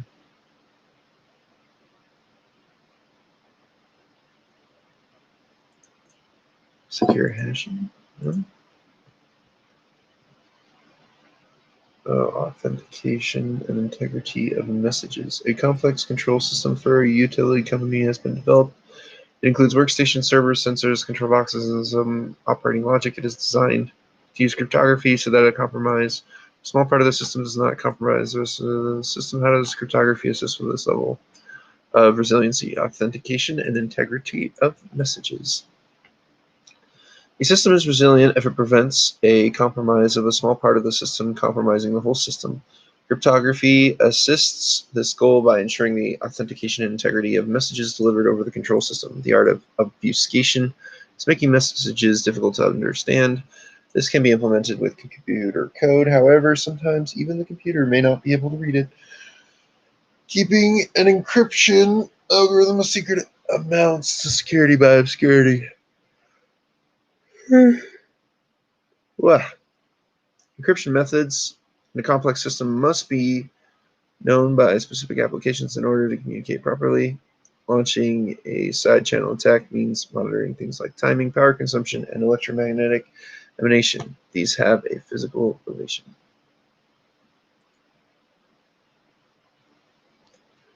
Perfect for secrecy and ephemeral key. Two servers are deployed in a lab. A system administrator wants to test Implementing a secure means of communications is an option. To implement ECC with DEH ephemeral mode, why would this preferred to other options like RSA? Select all apply. Perfect forward secrecy and ephemeral key. Perfect forward secrecy ensures that a compromise of long-term encryption keys will not compromise data encrypted by these keys in the past. An ephemeral key is the main component of ECDHE that makes it a perfect forward secrecy. There's a different secret key for each session during transport. Elliptical curve cryptography, ECC, although better than the RSA's algorithm, has a problem that a compromise of its encryption keys will affect all communications. Digital signatures in this case will be handled by ECDSA elliptical curve digital signature algorithm, which uses LGAML and elliptical curve operations.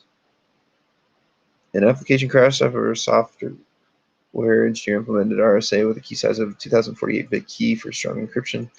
When other encryption algorithms were utilized, elliptical curve worked well, and the application worked faster than anticipated. Which solution will make elliptical curve cryptography work better? Smaller key size. Elliptical curve cryptography is a trapdoor function used to generate public and private key pairs. Even at smaller key lengths, it is comparable to other asymmetric encryptions. Using larger key bits, such as RSA using 2048-bit keys, a large key size will work with elliptical curve, but it will become slower. In this case, the application works faster due to the smaller key size that can be used. A secure hash, for example, like secure hash algorithm, are used to create a message digest. It is a one-way cipher. It is mostly used for integrity and passwords. A session key is a secret key that is either shared or known by some secure means that is used in secure socket layer, transport layer security with RSA.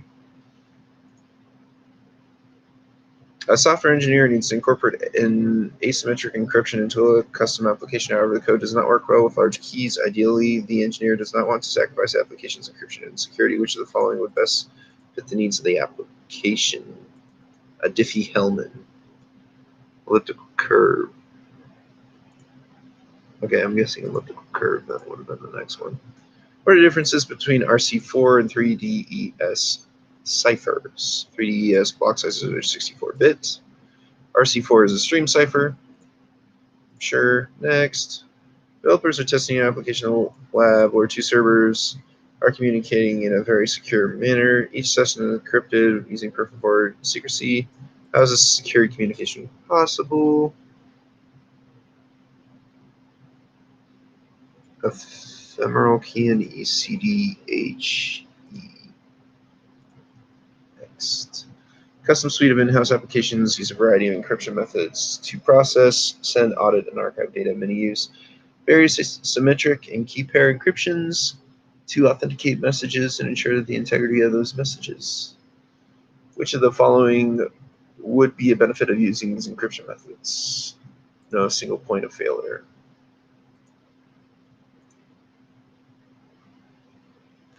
Within the confines of available resources, the concept of resource versus scarce versus security constraints involves a trade-off between employing the best possible security. Which of the following is an important consideration balancing cryptography use and the quality of real-time streaming voice and video? Low latency. So was elliptical curve. Doggone it. Software engineer needs to incorporate asymmetric encryption into a custom application. However, the code does not work well with large keys. Ideally, the engineer does not want to sacrifice the application's encryption and security. Which of the following would best fit the needs of the application? Elliptical curve.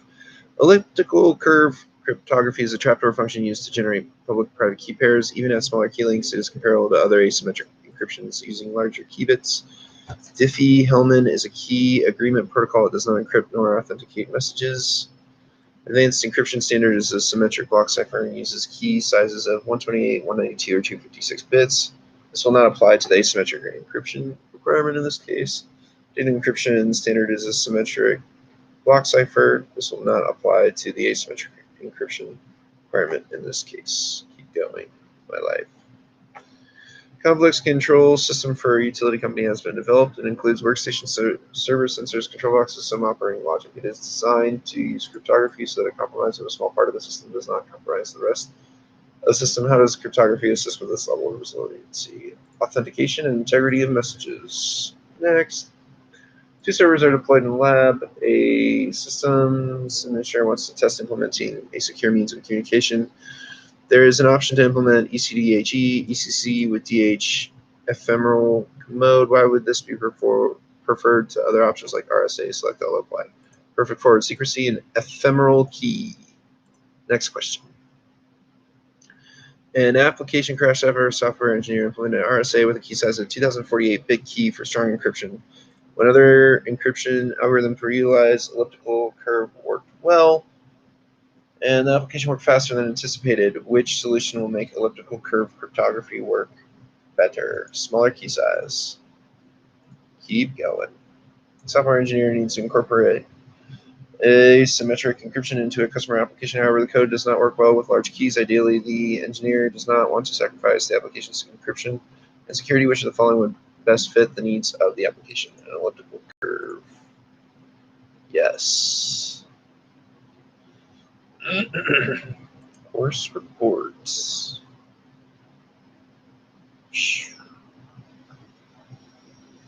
Back to dashboard. I'm at 43%.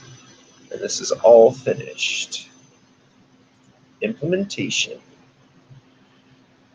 All right, guys, I'm going to go get some water. And I should be back after I get the water and use the restroom. Here's a store that you can visit. Got stuff, got merchandise, and then we've also got a donation page, merchandise. Got the YouTube set up on there. You can like and subscribe there. I've got videos that essentially are the same videos on there for referencing and studying. If you guys need help with that, I need help with it. That's why I'm using it. So, anyways, I will see you guys soon. I'll be back.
Oh, sorry about that, guys.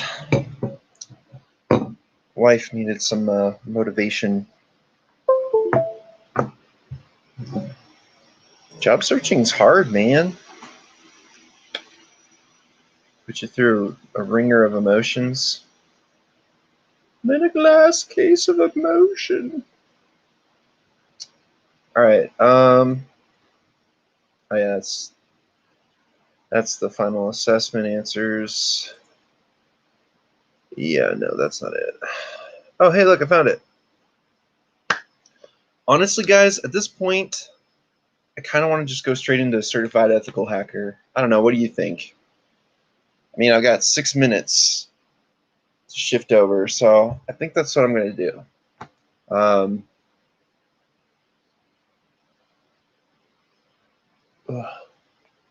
Man, my neck killing me. Oh, yeah, that was good pop. I felt it in my spine.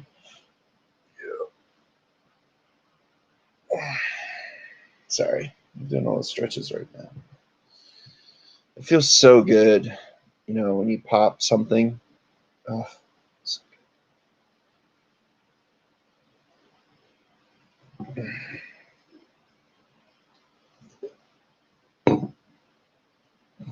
all right, yeah, I'm just gonna do it.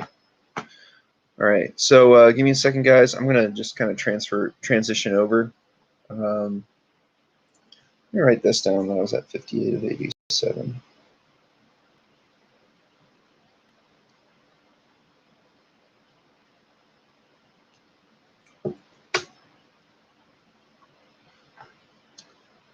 All right, go into the dashboard.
Right.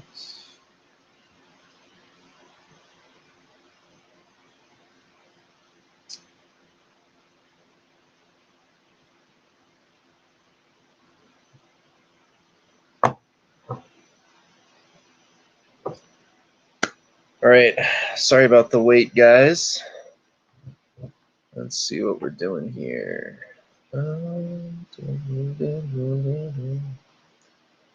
So we were looking at a malicious file with the help of which program? I think it was 6.0 or Syzyx. Is it Syzyx? So 6.0 online APK analyzer. So we use malicious file. 6.0 online APK analyzer webpage.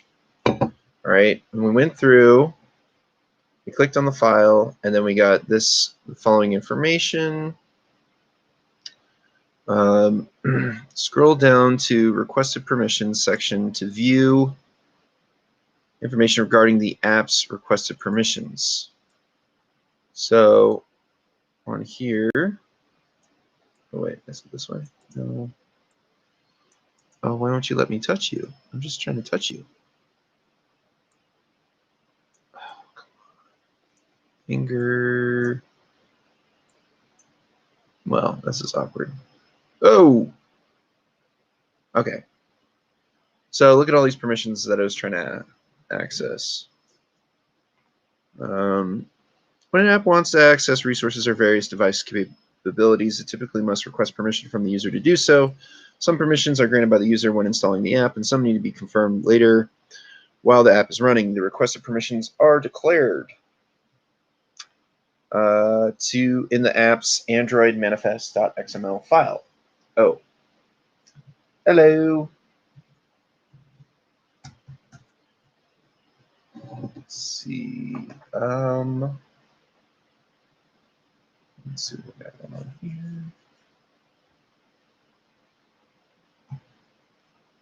All right, so we're going to scroll down to the Android manifest.xml section, which consists of essential information about the APK file.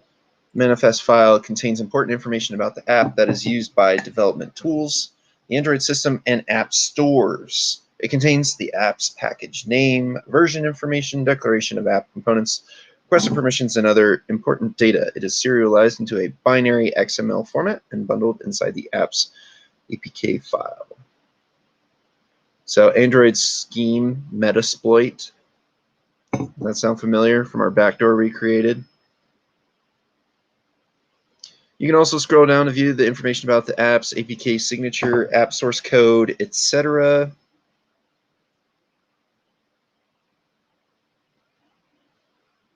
Oh, maybe I missed that source code. Oh, yeah, I think I passed it. No, that's it right there.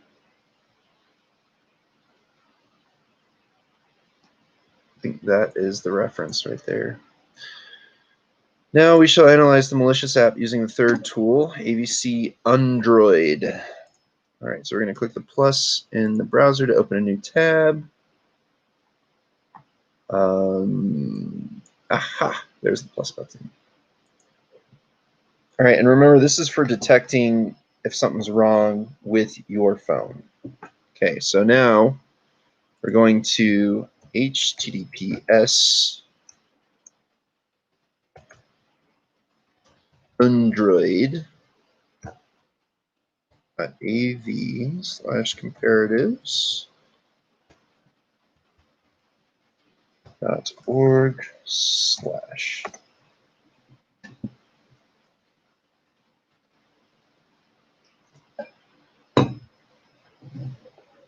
Page not found? Did I misspell it? https://android.av/comparatives. It should be .org. Try this again.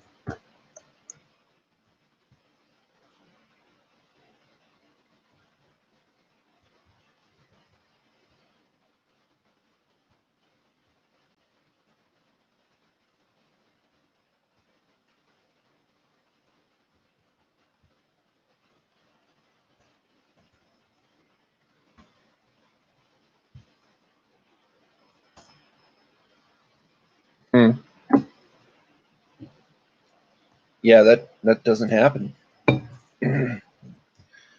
In the choose an action pop-up, click files.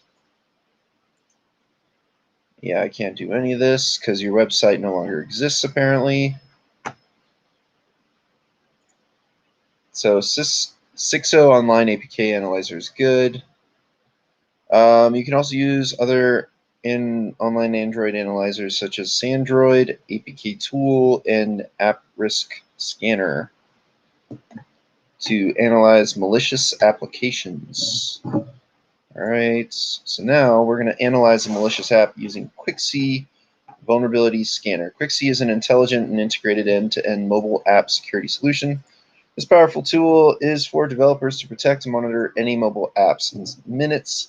In this task, we will analyze the malicious app using QuickSea's free mobile app vulnerability scanner. So on the Android machine, click the Google Chrome browser. I'm just going to add a new one. We're going to try HTTPS. Oops, wrong. Hang on. Whoa.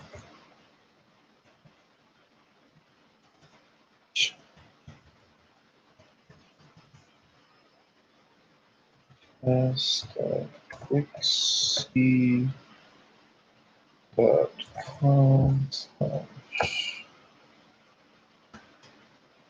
//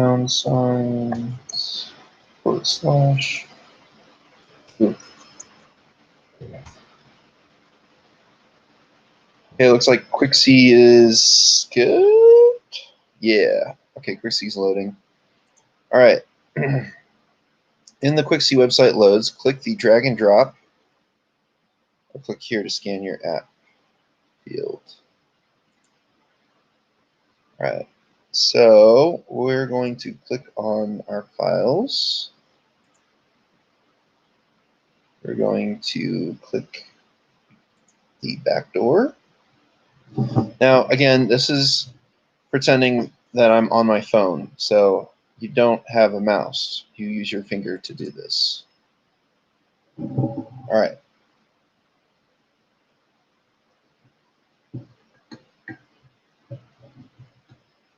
All right, so QuickSea starts scanning. After the scan finishes, the results appear under the vulnerability scan report, a summary.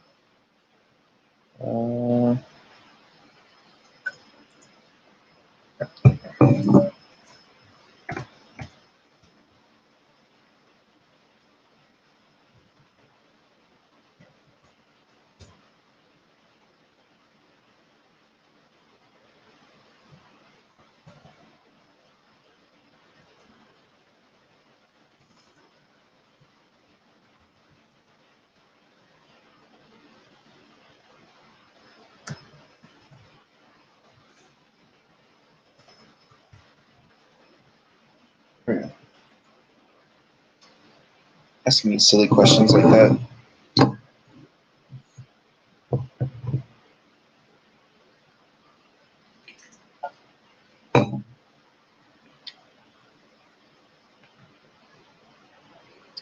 So they do ask for your personal information. Now, as you can see from this report, it says, hey, you used it's a Metasploit package. As soon as you see Metasploit, you should be like, oh, yeah, we created a backdoor via Metasploit. That's what we loaded onto this Android. So that should kind of click. I don't know if you guys were here for the last lab where we generated all this stuff, but severity threats, a lot of them. So let's see the number of discovered vulnerabilities, risk threats, etc. shown in the screenshot. So we're going to click to expand the permissions used node.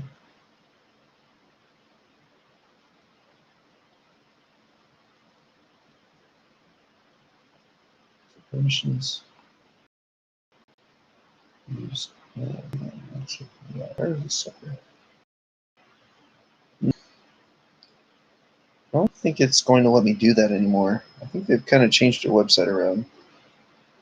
I don't see a permissions used node. Permissions used.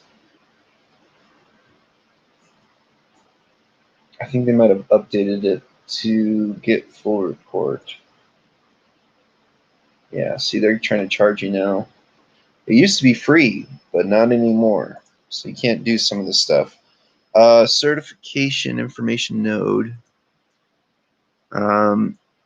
Scroll down further, view OWASP information such as issue severity, exploits. You can scroll down and get full report button to generate a full report. This concludes the demonstration. So I like quick C, but I can tell they're trying to get a quick buck. What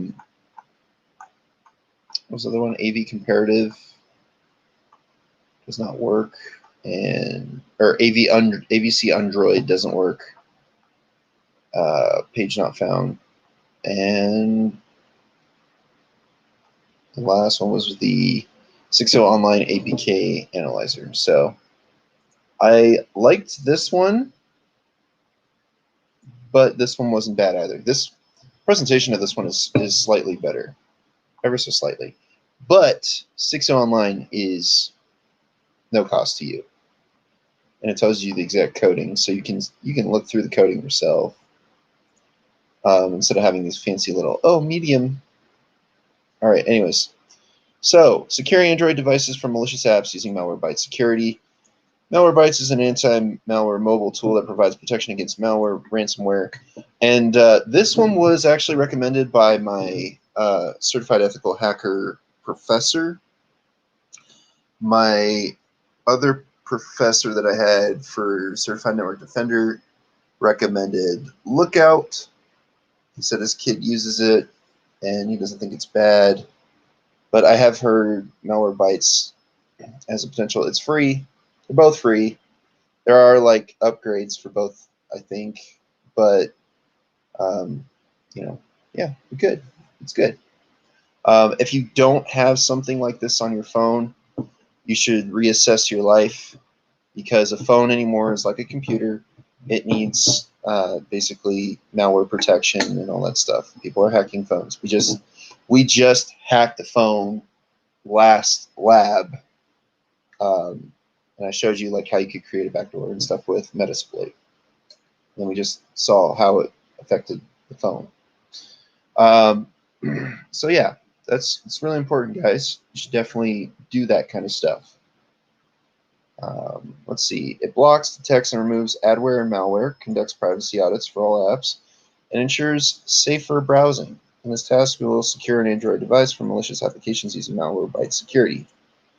All right, so we're going to our Android. We're already in there. Click commands. They want me to reset reboot machine. Sure.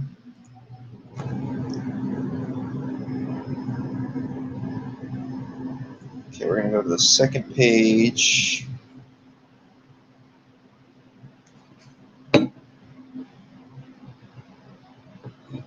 Malwarebytes. But yeah, I'm not sponsored by Malwarebytes. Not sponsored by any of these companies. So, I'm just going by word of mouth of what people are saying as far as what is considered better. And these are people who are very experienced in the cybersecurity field. I'm talking like 10 to 20 years of experience of cybersecurity. So they got to know something, right, guys? All right. We're going to the Malwarebytes app. Let's see what we got going on here. And it's really easy to find the Malwarebytes app on the Play Store. I've seen it when I was downloading Lookout. Malware is trying to initialize. Let's get you started. Click the Get Started button to proceed. So you want to give them permission. You're going to say allow.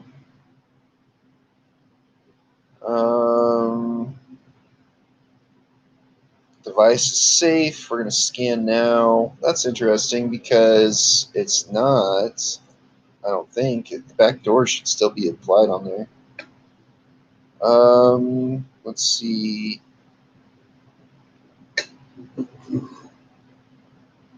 All right, so we definitely know we put down that backdoor.apk packet from Metasploit. Oh, hey, look, I found something. I wonder what it could be. Ooh, 2. Let's see. While this is scanning, guys, I'm going to run to the restroom real quick. I'll be right back. Let's see.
Oh, did it finish?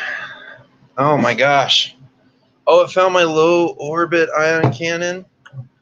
Oh man. All right. Yeah, sure. I'll keep going. All right, we can do the remove selected button. I forgot I had the low orbit ion cannon on here. I forgot about that. All right, so we're going to remove the selected. Do you want to remove select items? Hit OK. OK.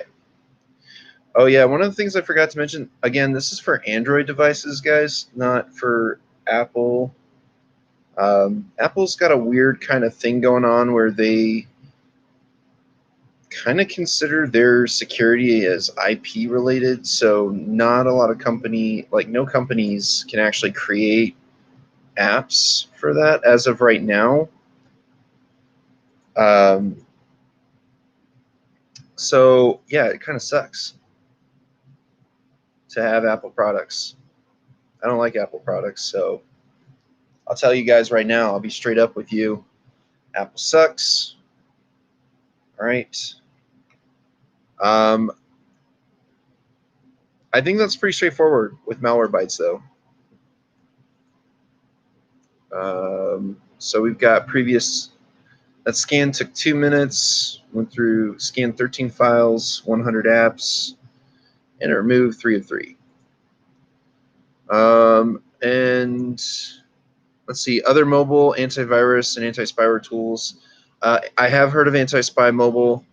I've never really used it though. Spyware detector, anti-spy privacy scanner, I am notified, anti-spy system privacy scanner, anti-spy free to secure mobile devices from malicious apps. All right. So that was hacking mobile platforms. Let me see if this worked.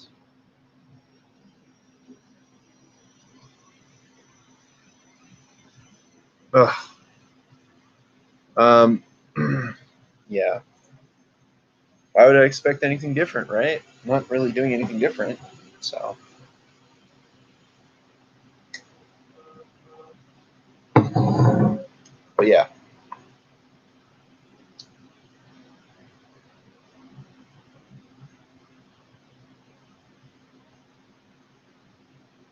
But if you actually read the fine print on the Apple Store apps, they tell you very clearly that they cannot uh, perform any type of security measures, really. Um, and so when you purchase that that Apple app, it really doesn't do much. So you're kind of getting ripped off in that aspect. But what Apple user is not, to be honest? Um, I would probably equate Apple to uh, the higher class who has no idea of the struggles of the working and or lower class. Uh, Apple is out of touch in so many ways. I thought it was hilarious when they said, "Oh, users don't need a bigger screen. We know what the users want," and they've always gone with that motif of like, "You're stupid as a consumer. I understand what you want." Talk about freaking pompous and not being willing to listen to the customer or understand the customer. So frustrating. That's why I just, ever since I saw that back in the 90s, actually, I saw them do that with their computers too. It's just, it's a put off. It doesn't make me want to buy your products, Apple. The only reason I've ever had an Apple iPhone is because it was given to me by my company. That was it. And as a personal user of mobile platforms, I never intend to purchase an Apple product. I actually had a job that I just recently saw. It's like, you need to work on Mac operating systems. I was like, yeah, no, I'm not applying to that. Like, forget that. Now, some of their applications are pretty cool. I've used GarageBand, and I can give them props to that.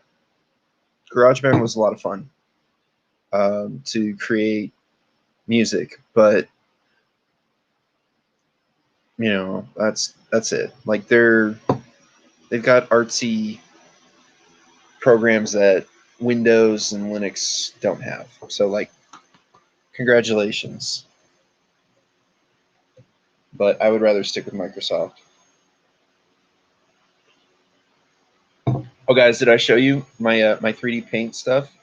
Because so I've been screwing around, right? And we're waiting for this to load, right? So I was going through and just like, what should I do for backgrounds and stuff, and what should I do for layering projects and things of that nature. So, oh my gosh, my project's taking forever to load. Let me see if I can.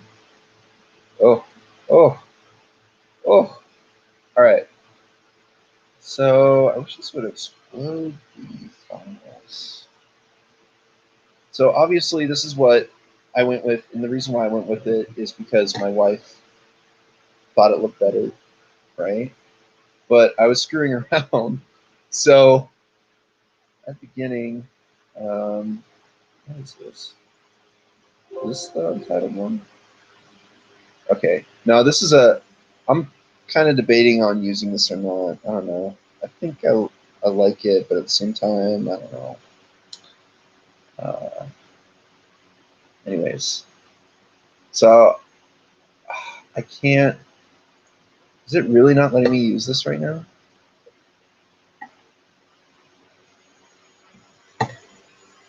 No, that's not it.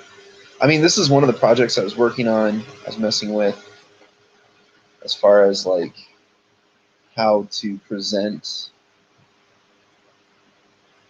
Um,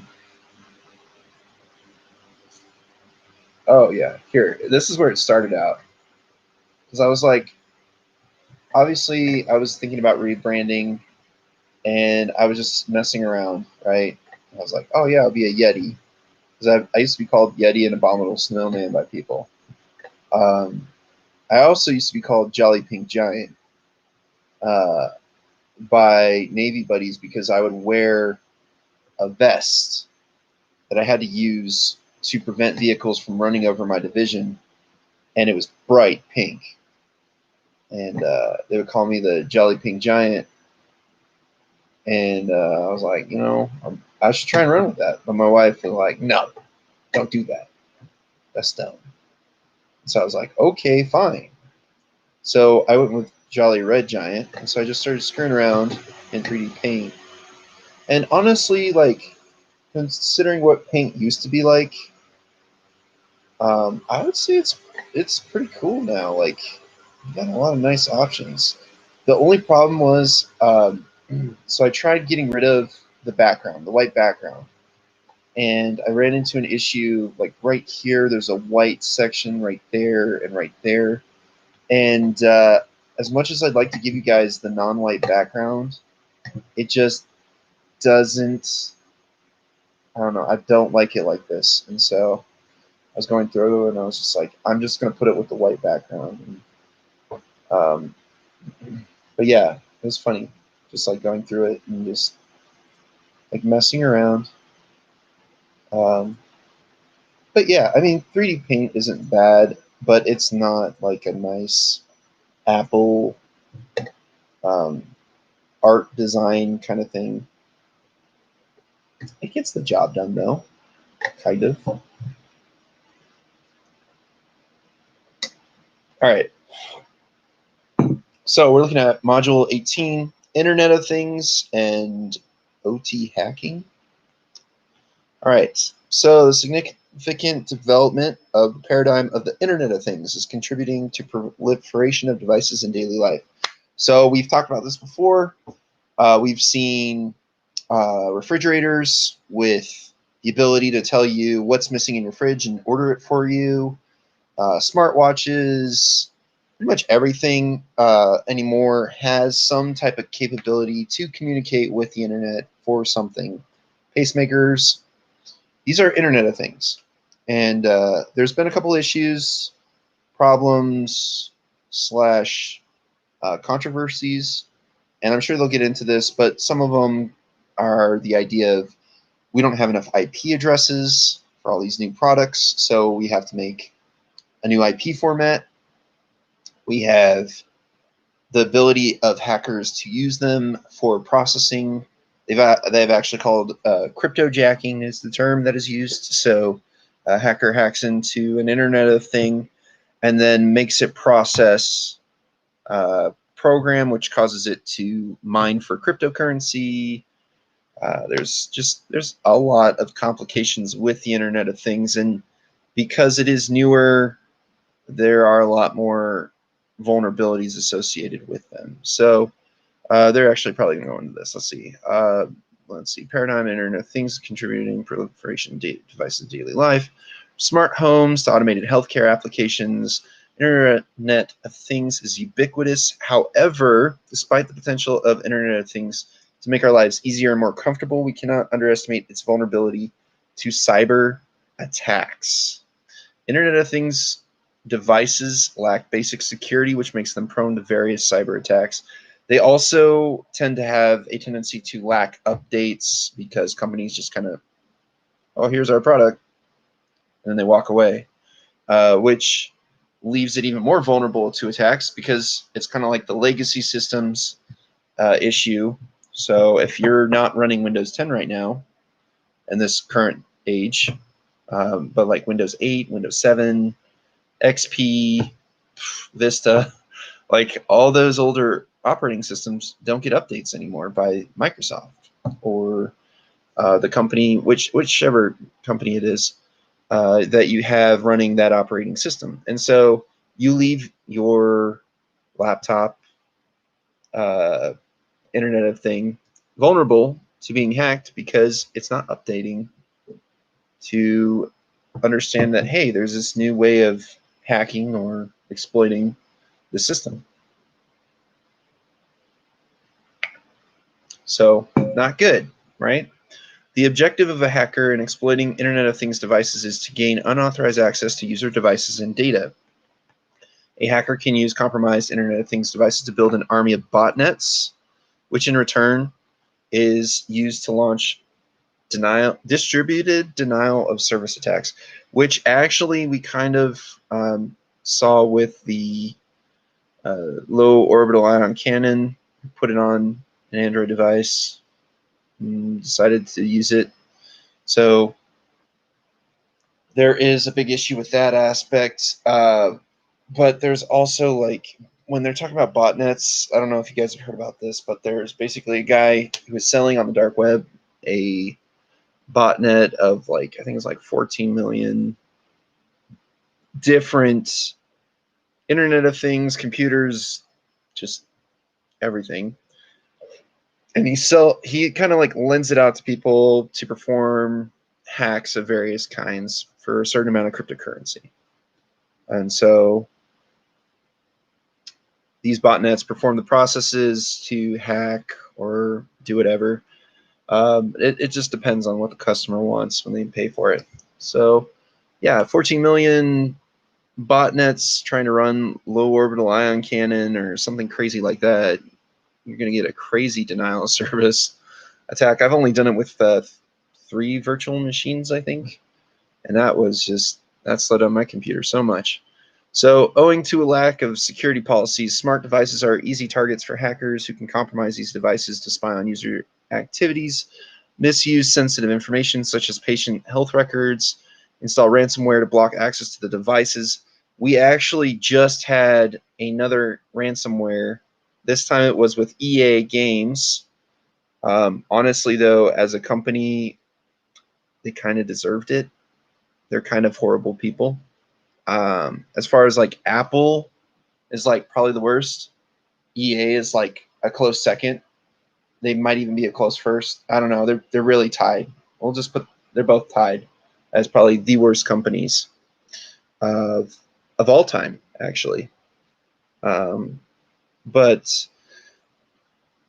I digress. We're looking at the idea of the fact that these companies are basically getting their files taken away and held at ransom by some group, person, and these people are getting paid. And you know what's the most mind-boggling aspect of this is if the companies would just have backups of files, they shouldn't be paying these people. But I don't know. I don't understand why they're paying them if they're just like, oh hey, we've just got this file, and if you don't, pay us, you never get this file back, or we blackmail you with the file. So um, it's kind of odd. It's like, what, you guys didn't do backups? You guys don't do backups? Is that not a thing? You're a major company. Why wouldn't you back up your own devices? But honestly, like, as far as the EA hack is concerned, I'm like, I don't have sympathy for you guys, because you guys ripped off tons of people on Battlefront 2, and you know it. That was a giant fiasco. Pay to play and all that trash. And they've consistently ruined some of my favorite game franchises. Like BattleNet, the first Battlefront was amazing. Battlefront 2, I don't know what the frick happened. Like, what is this? What am I supposed to be doing with this? But yeah, I don't like EA games. I got tired of playing the NFL EA Sports games on like the N64. It was like 2000, NFL 2000 or whatever. Just dumb. Just like, I don't like EA and BioWare. I'm so mad about that. It ruined Dragon Age for me. Like, Dragon Age was amazing. Inquisition there was some shoddy glitches in that game. It really took you out of the story, because, I mean, it could have been on BioWare, but I blame EA for this. Anthem? Does anybody remember Anthem? Oh my gosh. Oh. It had such a great premise, and the execution was so poor. It literally just, my heart sank because of how poor the execution was. Oh, we're gonna fix it, guys. We're gonna fix it. 7 months later, we're gonna fix it. I don't even know what's going on. Like, I don't know if it got better or not. I just know that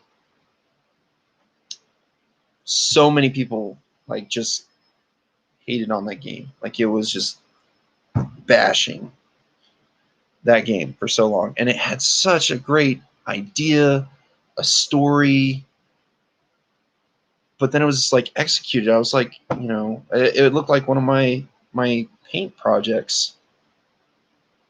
It just looked bad. Anyways, so owing to a lack of security policies, smart devices are easy targets for hackers who can compromise these devices to spy on users' activities. We already read that. Let's see. Install ransomware to block access to devices. That's where we're at. Monitor victims' activities using closed-circuit TV cameras. Commit credit card-related fraud. When we're talking about closed-circuit TV cameras, I think they're also forgetting to talk about like the Ring doorbell system by Amazon. That was another giant fiasco. It's an Internet of Thing. Like, it does really cool stuff. You can watch people's. Just anybody come by your house and, yeah, you know what's going on. But you also failed to mention that you didn't put in like login security. So how many times for login failures are allowed, none of that was there. So you could just infinitely try to brute force your way into a Ring device. And then their password's compromised because they're using their password in other things, and then you just hack their other accounts that they have in different things. So I was just like, wow, okay. So comment, credit card related fraud, gain access to user homes, or recruit the devices in an army botnet to carry out distributed denial of service attacks. So the distributed aspect, because it's more than one. All right, I'm going to, spill water on myself and then run to the restroom.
Okay.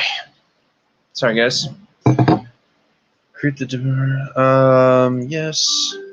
As an ethical hacker and penetration tester, you must have sound knowledge of hacking Internet of Things and OT platforms using various tools and techniques. The labs in this module will provide you with real-time experience in performing footprinting and analyzing traffic between Internet of Things and OT devices. The objective of the lab is to perform Internet of Things and OT platform hacking and other tasks that include, but are not limited to, performing Internet of Things and OT devices, device footprinting, capturing and analyzing traffic between Internet of Things devices, overview of Internet of Things and OT hacking. Using the Internet of Things and OT hacking methodology, an attacker acquires information using techniques such as information gathering, attack surface area identification, and vulnerability scanning, and uses such information to hack the target device and network. Following are the various phases of Internet of Things and OT device hacking: information gathering, vulnerability scanning, launch attacks, gain remote access, maintain access. Lab tasks. Ethical hackers or pen testers use numerous tools and techniques to hack the target Internet of Thing and OT platforms. Recommended labs that will assist you in learning various Internet of Thing platform hacking techniques include perform footprinting using various footprinting techniques, gather information using online footprinting tools, capture and analyze Internet of Things device traffic, capture and analyze Internet of Things traffic using Wireshark. Wireshark, super useful.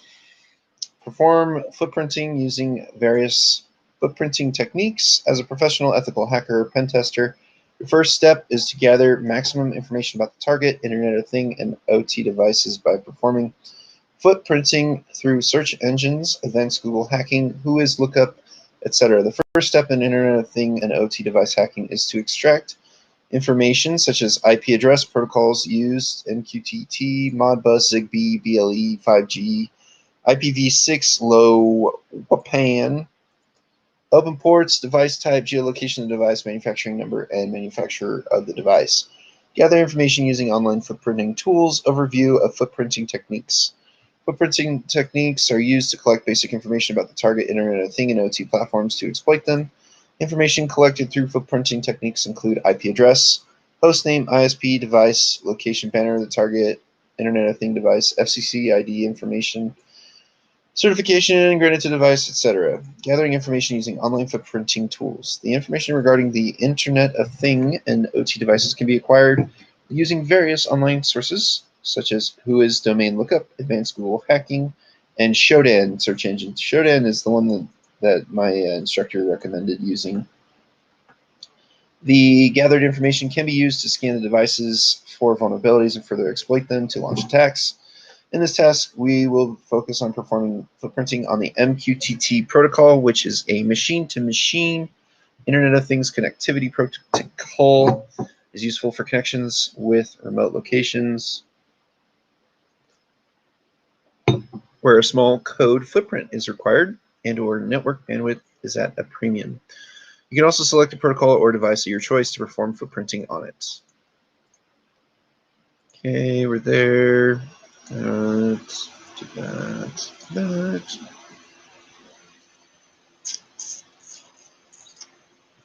So they want to use Mozilla Firefox.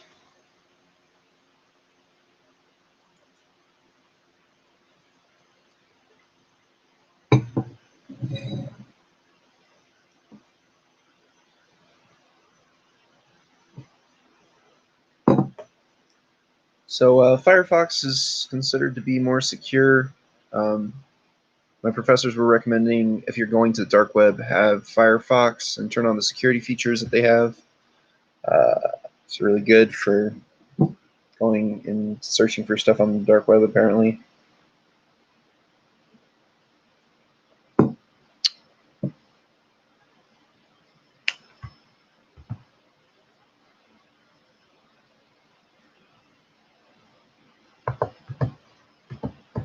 And did I break Mozilla Firefox or what? All right, here we go. That is whois. All right. All right. we have a different website.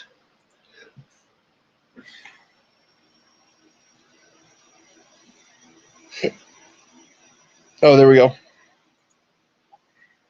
So we are looking for, and this is good for pretty much anything. You can look up anyone you want. Okay. All right. Their certificate expires on 3rd of March, 2022. OASIS is an organization that has published the MQTT v5.0 standard, which represents a significant leap in the refinement and capability of the messaging protocol that already powers Internet of Things. The result appears displaying the following information as shown on the screenshots: domain information, registration, contact, and raw whois data. This information is about the organization that has developed the MQTT protocol, and it might help keep track of the modifications and version changes of the target protocol. Whois lookup reveals available information on a host name, IP address, and or domain. Look at all that information. All right, we're going to open a new tab. Oh, we're going to another place that my professor liked to go to.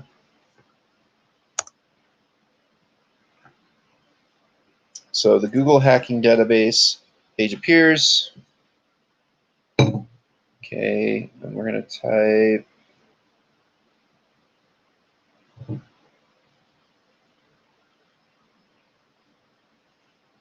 there's no typing section.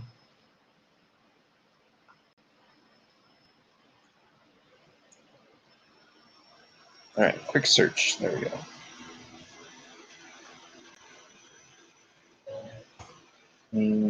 Already found it for me.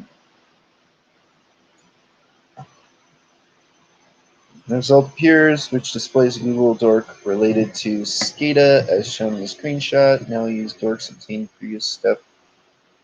obtaining the previous step to query results in Google.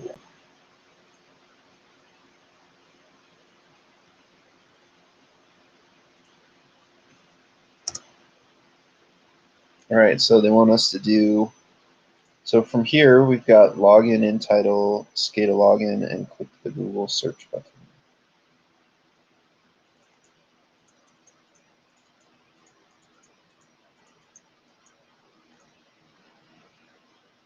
Copy that. Man, the guy who came up with copy and paste, brilliant. I use it so much. Click the Google search button. Search result appears. Click on any link. SCADA ...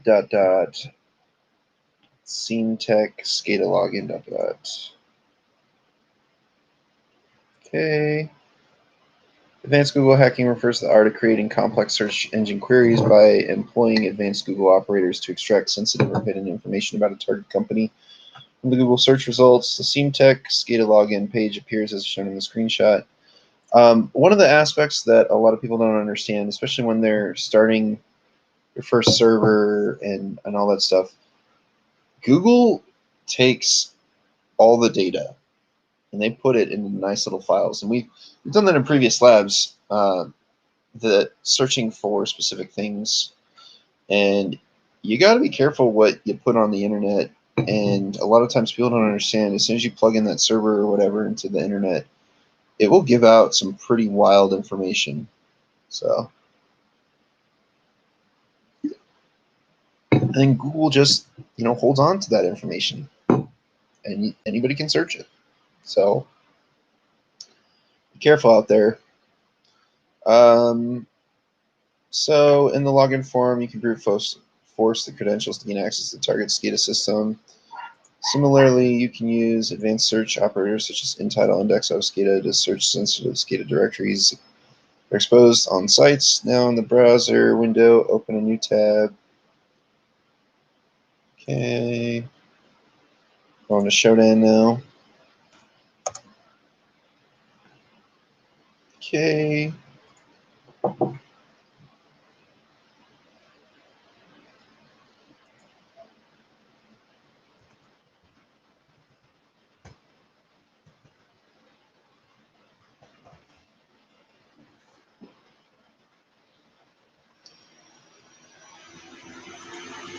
Okay.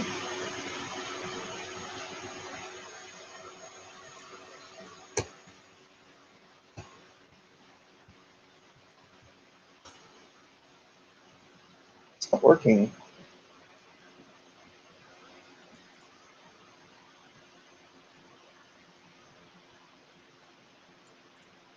Yeah, I'm not doing that right now. So there's an account overview page appears, displays the account related information. If the would you like Firefox to save this login for Shodan.io, don't save. Click Shodan in the top left corner of the window. So that's what that looks like. The Shodan main page appears. Type port 1883.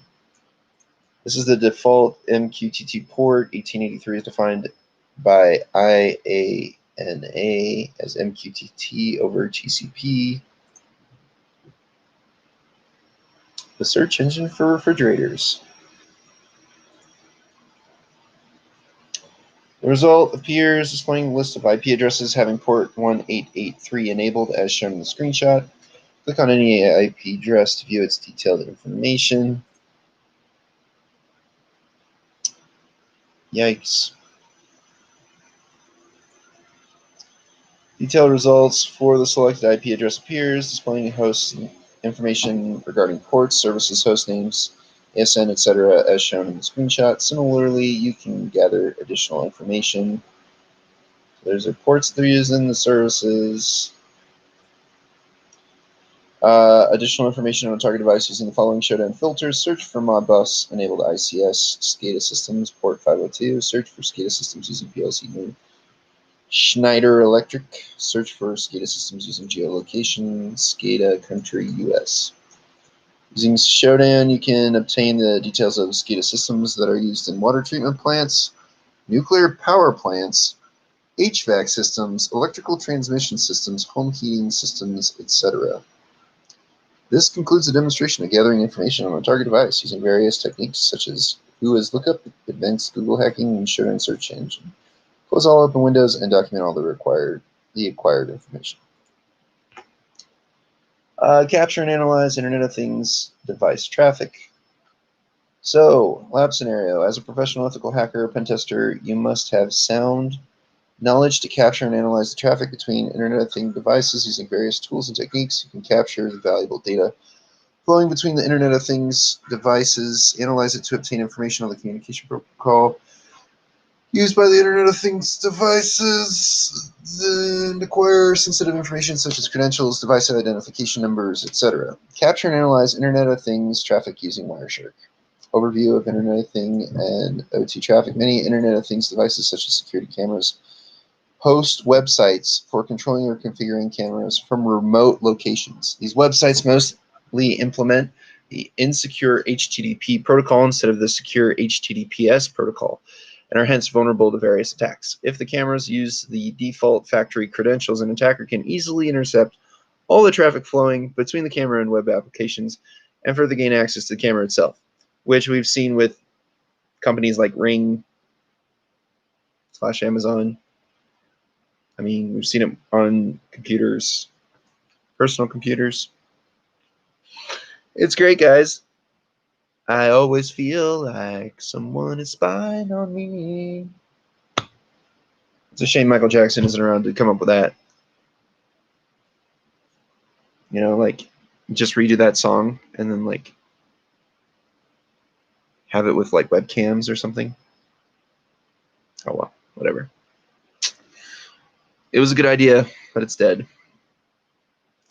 Let's see, secure HTTPS protocol and are hence vulnerable to various attacks. If the cameras use the default factory credentials, an attacker can easily intercept all the traffic flowing between the camera and web applications and further gain access to the camera itself. Attackers can use tools such as Wireshark to intercept such traffic and decrypt the Wi-Fi keys of the target network. So task 1, capture and analyze Internet of Things traffic using Wireshark. Wireshark is a free and open source packet analyzer. Really good. We've used it a lot, and it does some pretty crazy things.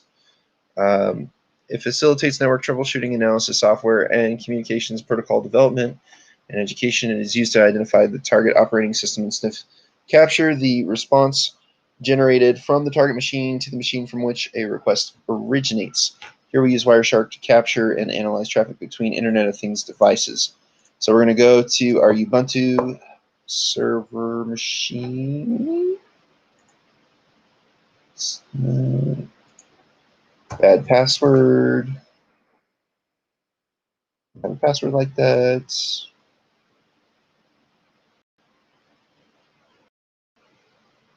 Uh-oh. Did I break it? Is it broken? All right, in the left pane under the favorites list.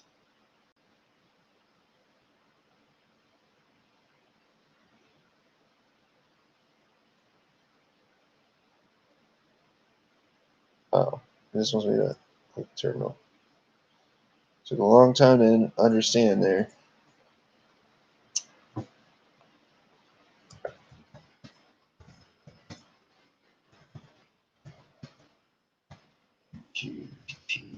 Explorer. Explorer. Tour. Remember, when you type password in, it doesn't show. So just type it in, hit enter, call it a day. After the installation is complete, click on Parrot Security, switch to Parrot Security Machine by default. Right, I'm going to run to the restroom while this is uploading, downloading, side loading.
Okay,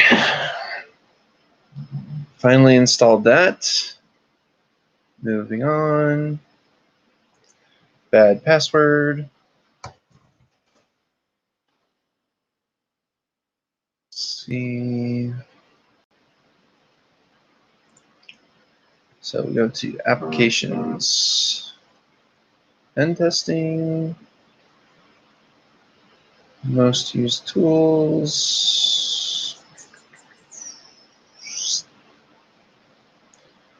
There's my Wireshark.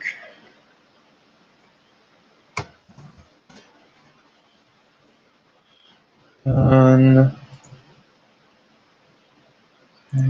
we're going to remote capture,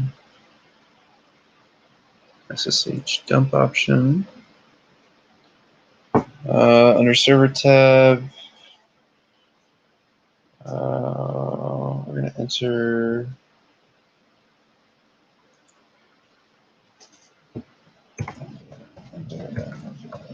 nine, port 2.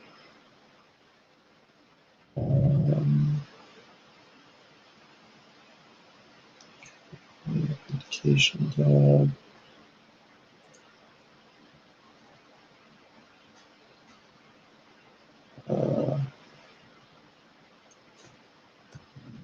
Into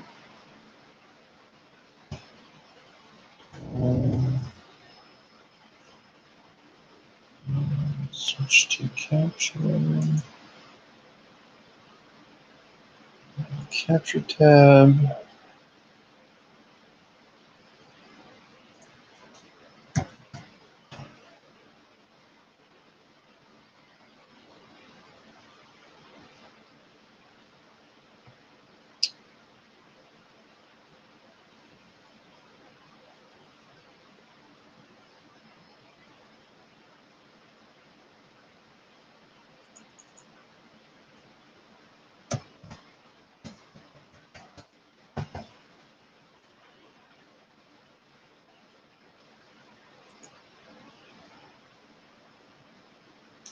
So ETH0 is the interface in the Ubuntu machine from where we have to capture traffic, and now port 22 instructs Wireshark filter out SSH traffic from the capture. We're going to leave it running. We're going to switch back to Ubuntu.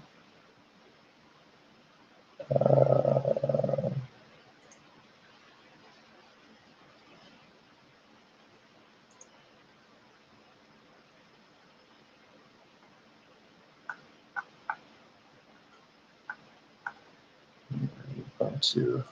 There it is. All right, so we're back in Ubuntu.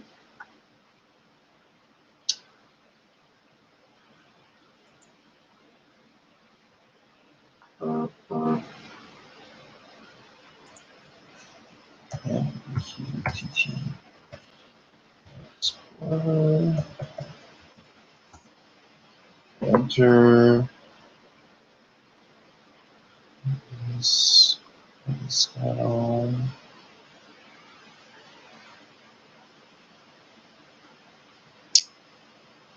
Hooray. Hooray.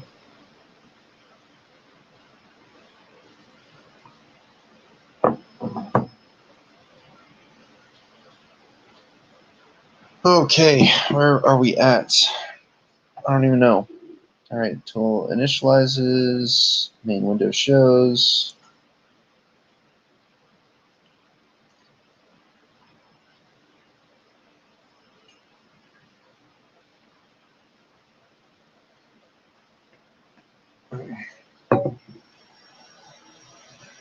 Let's see what we got.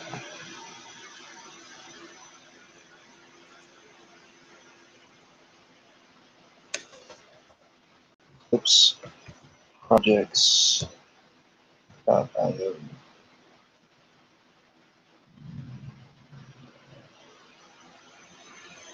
Ooh. I messed up.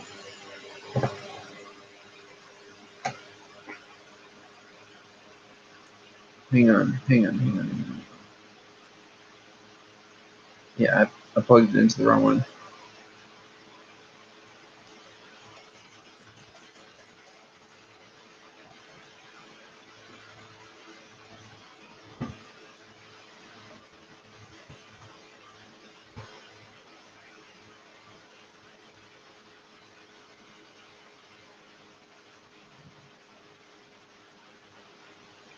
Next, MQTT Explorer starts establishing a connection with the devices mentioned in the left pane as shown in the screenshot. Wait for some time, approximately 2 minutes, and click disconnect. In the top section of MQTT Explorer. Okay, so click on that.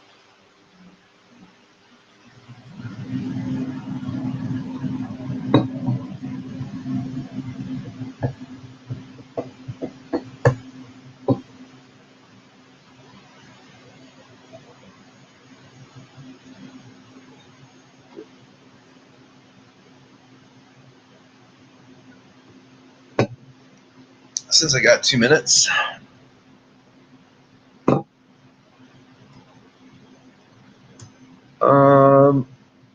So just wanted to reemphasize to you guys, if you'd like to support the page or the channel, we've got a donation page.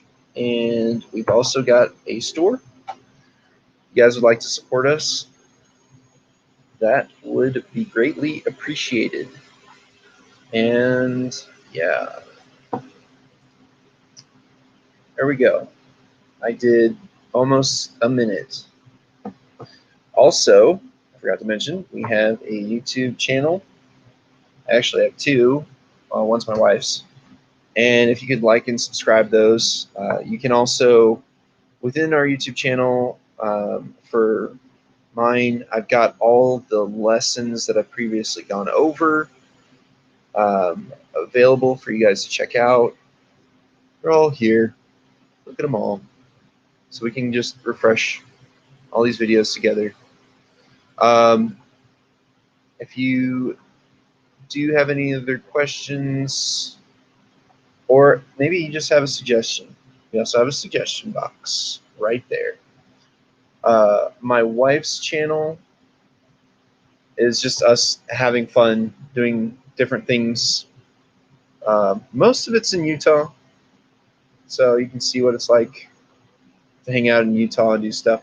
But yeah, that'd be awesome if you guys could do those things. And there goes my spiel. I did 2 minutes. Look at that. Huh. All right, where am I at? I don't even know. Yeah, that one. So now we can disconnect. Disconnect. Boom. There we go. We disconnected. So now we're going to go to the Parrot security machine, and we're going to look at the Wireshark window. So we're going to hit stop because we don't want to see any more of that stuff. And we're probably going to expand so that I can see what I'm doing. So we're in the apply a display filter, and we're going to type MQTT. Enter. And so now we've basically filtered out all the packets that we don't care about. The packets might differ in my lab environment. Okay. Select a connect command packet and packetless pane. Connect command packet. Look right there. The packet details. Pane at the middle window. Middle window. Expand the transmission control protocol. Let's expand that sucker. Oh, hello. And MQ telemetry packets. Oh, yeah, there it is. All the way down there. Whoops. All right. We expanded those two nodes under the MQ telemetry transport protocol. We've got protocol name, which is MQTT. We use that on the Ubuntu server. We got the version 3.1.1, and the client ID, MQTT Explorer Tech 2CD56D1B. So note the MQTT protocol establishes a connection between clients through a broker. A connect command is sent to initiate a connection from the client to the broker. After the connection is established, it remains active until a disconnect command is sent from the client. Some of the headers of the connect command are given below. So we got header flags, which contain information regarding the MQTT control packet type. We got connect flags, contains parameters specifying the behavior of the MQTT connection. We've got a clean session, indicates whether the client wants to establish a persistent connection with the broker or not. We've got a client ID, indicates a unique identifier for each MQTT client connecting to an MQTT broker. So we're going to select the connect ACK packet from the packet list pane. Let's see where that. Where am I? There we go. Connect ACK packet. From packet list pane. The packet details pane at the middle of the window. Expand the transmission control protocol. All right, transmission control protocol is expanded. You also want to see the MQ telemetry transport protocol nodes, and you can observe details such as header flag, boom, header flag, and return code, boom. Okay, note, the broker sends the connect ACK, which is probably acknowledgement packet, on receiving a connect command request from the client. Some of the headers in the connect ACK packet are given below. You got header flags, contains information regarding the MQTT control packet type. Session present indicates the session between the broker and client. Bit 0 is the connection acknowledgement bit in the session present flag. Return code, the values and responses of the return code are summarized in the table below. And then we've got, so our code that we got was 0, so connection accepted. 1, connection refused. So 1, 2, 3, 4, 5 are all connection refused, but there's unacceptable protocol version identifier rejected, server unavailable, bad credentials, and not authorized. All right, so we're going to select a subscribe request packet from the packet list pane. All right, subscribe request, boom, right there. In the packet details pane at the middle of the window, expand the transmission control protocol and the MQ telemetry transport protocol and header flag nodes. Oh, expand the header flag nodes. Okay.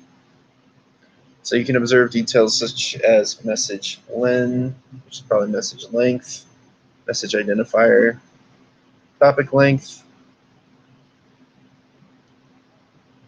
most once delivery.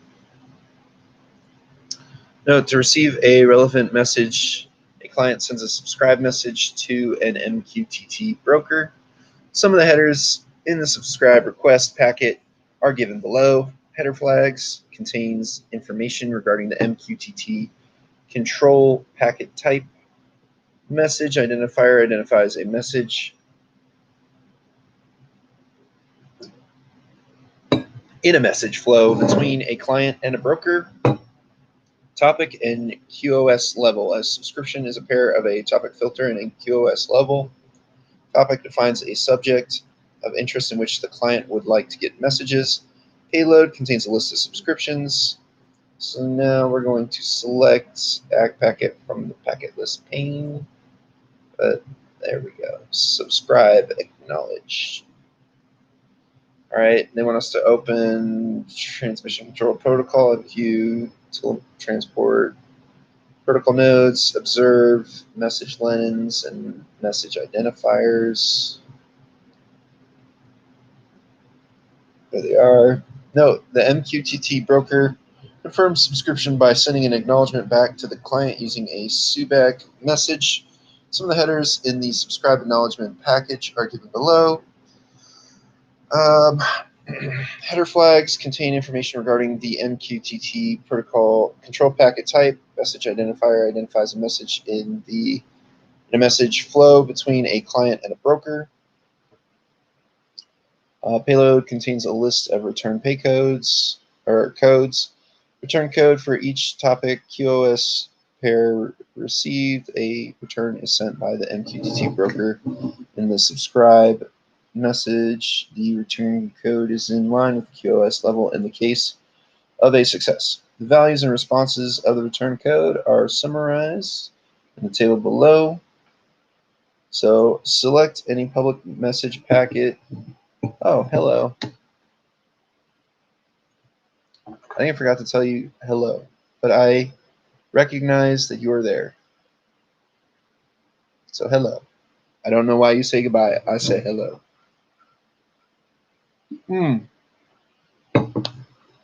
So values and responses of the return code are summarized in the table below. Success, success, and failures 128. Okay, cool. Select any publish message. Well, where could a publish message? Oh, there's so many of them. It's like, which one you want, right? All right.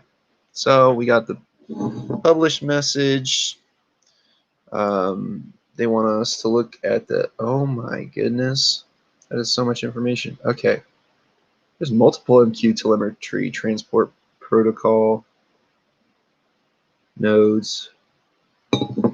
Nice. So the publish message can be used to obtain the message sent by the MQTT client to the broker. Note, after establishing a successful connection with the MQTT broker, the MQTT client can publish messages. The headers in the published message packet are given below. So we've got header flags, contains information regarding the MQTT control packet type. DUP flag, if the DUP flag is 0, 0. It indicates first attempt at sending this published packet. If the flag is 1, it indicates a possible reattempt at sending the message. QoS determines the assurance level of the message. Let's see, where's QoS? Oh, there it is. It's right underneath the UP. So it can cater. Wait, whoa.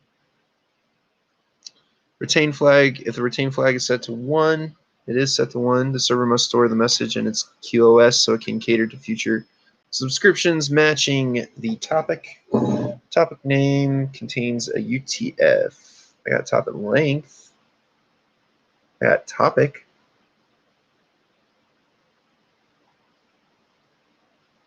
I have topic name, but it contains a UTF-8 string that can also include forward slashes when it needs to be hierarchical. I mean, so they don't call it topic name, but this is topic, which it looks like that's what that's supposed to be. Forward slashes, but it's not string, is it? It needs to be hierarchically structured. Message contains the actual data to be transmitted. Payload contains a message that is being published. Select any publish release packet, and we're gonna where is a publish release? So I'm looking under here under the info for this stuff, right? Publish. No, I don't see a publish release. Ping response. Oh. Hang on. Publish release. Look at that. I got that right there. Packet from packet list in the packet details pane. Open all that stuff up. Holy cow. Yeah, there's a lot of information in that. Note, a publish release pubrel packet is a response to a publish received pubrec packet. Now scroll down, look for the publish complete packet from the packet list pane. Publish complete. I don't see a publish complete message. We didn't wait long enough. Oh wait, whoa. Publish complete. Hang on. All right. Note the publish complete packet is a response to a publish release packet. This concludes the demonstration of capturing and analyzing MQTT protocol packets. Here we analyze different processes involved in the communication between an MQTT client and an MQTT broker. Using Wireshark, understanding these metrics as well as workflow can help you in quickly identifying the MQTT related issues. Look at us go. It'll be a sad day. I'll finish all these. What? How is that incomplete? I hit all the green boxes. I did all the things you asked of me. You should work. Oh. All right. I guess I didn't hit all the green boxes fast enough. It just times out or something. Anyways.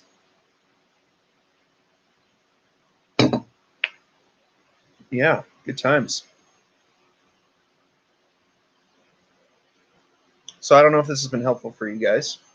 I hope you have enjoyed it. I don't really see a lot of things that go over certified ethical hacking, so I thought it'd be like a fun little thing to talk about with people.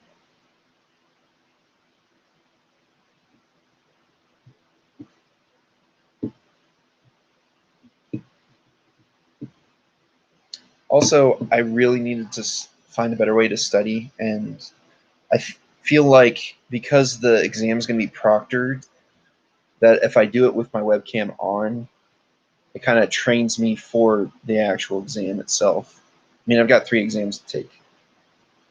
So there we go. Let's see what we got going on here. Nice, nice. Fantastic. Move on with my life. Yes, this is the thing.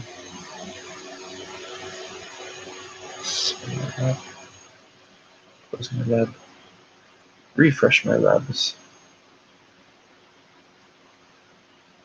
Okay, it says complete. I was like, wait, what? All right, so we're now at cloud computing. The cloud. What is it? What it does? What it is? It's all up in the cloud, guys. Whatever it is, it's up there. Well, this is loading. I'm gonna run to the restroom. Let's see what we got. I'll just see that loading.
Alrighty then.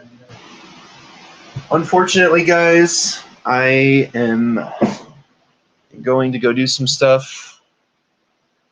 We will go over cloud computing next video.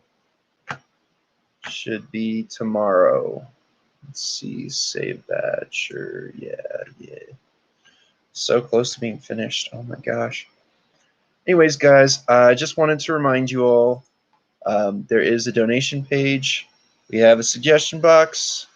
I've got a YouTube channel you guys can like and subscribe to. It's got all the videos that we've previously done. So if you've missed out on something, don't fret. We've got it over there. We also have a store. So if you click on this link right here, it will take you to a merchandise store. And if you could help support the cause, that'd be great.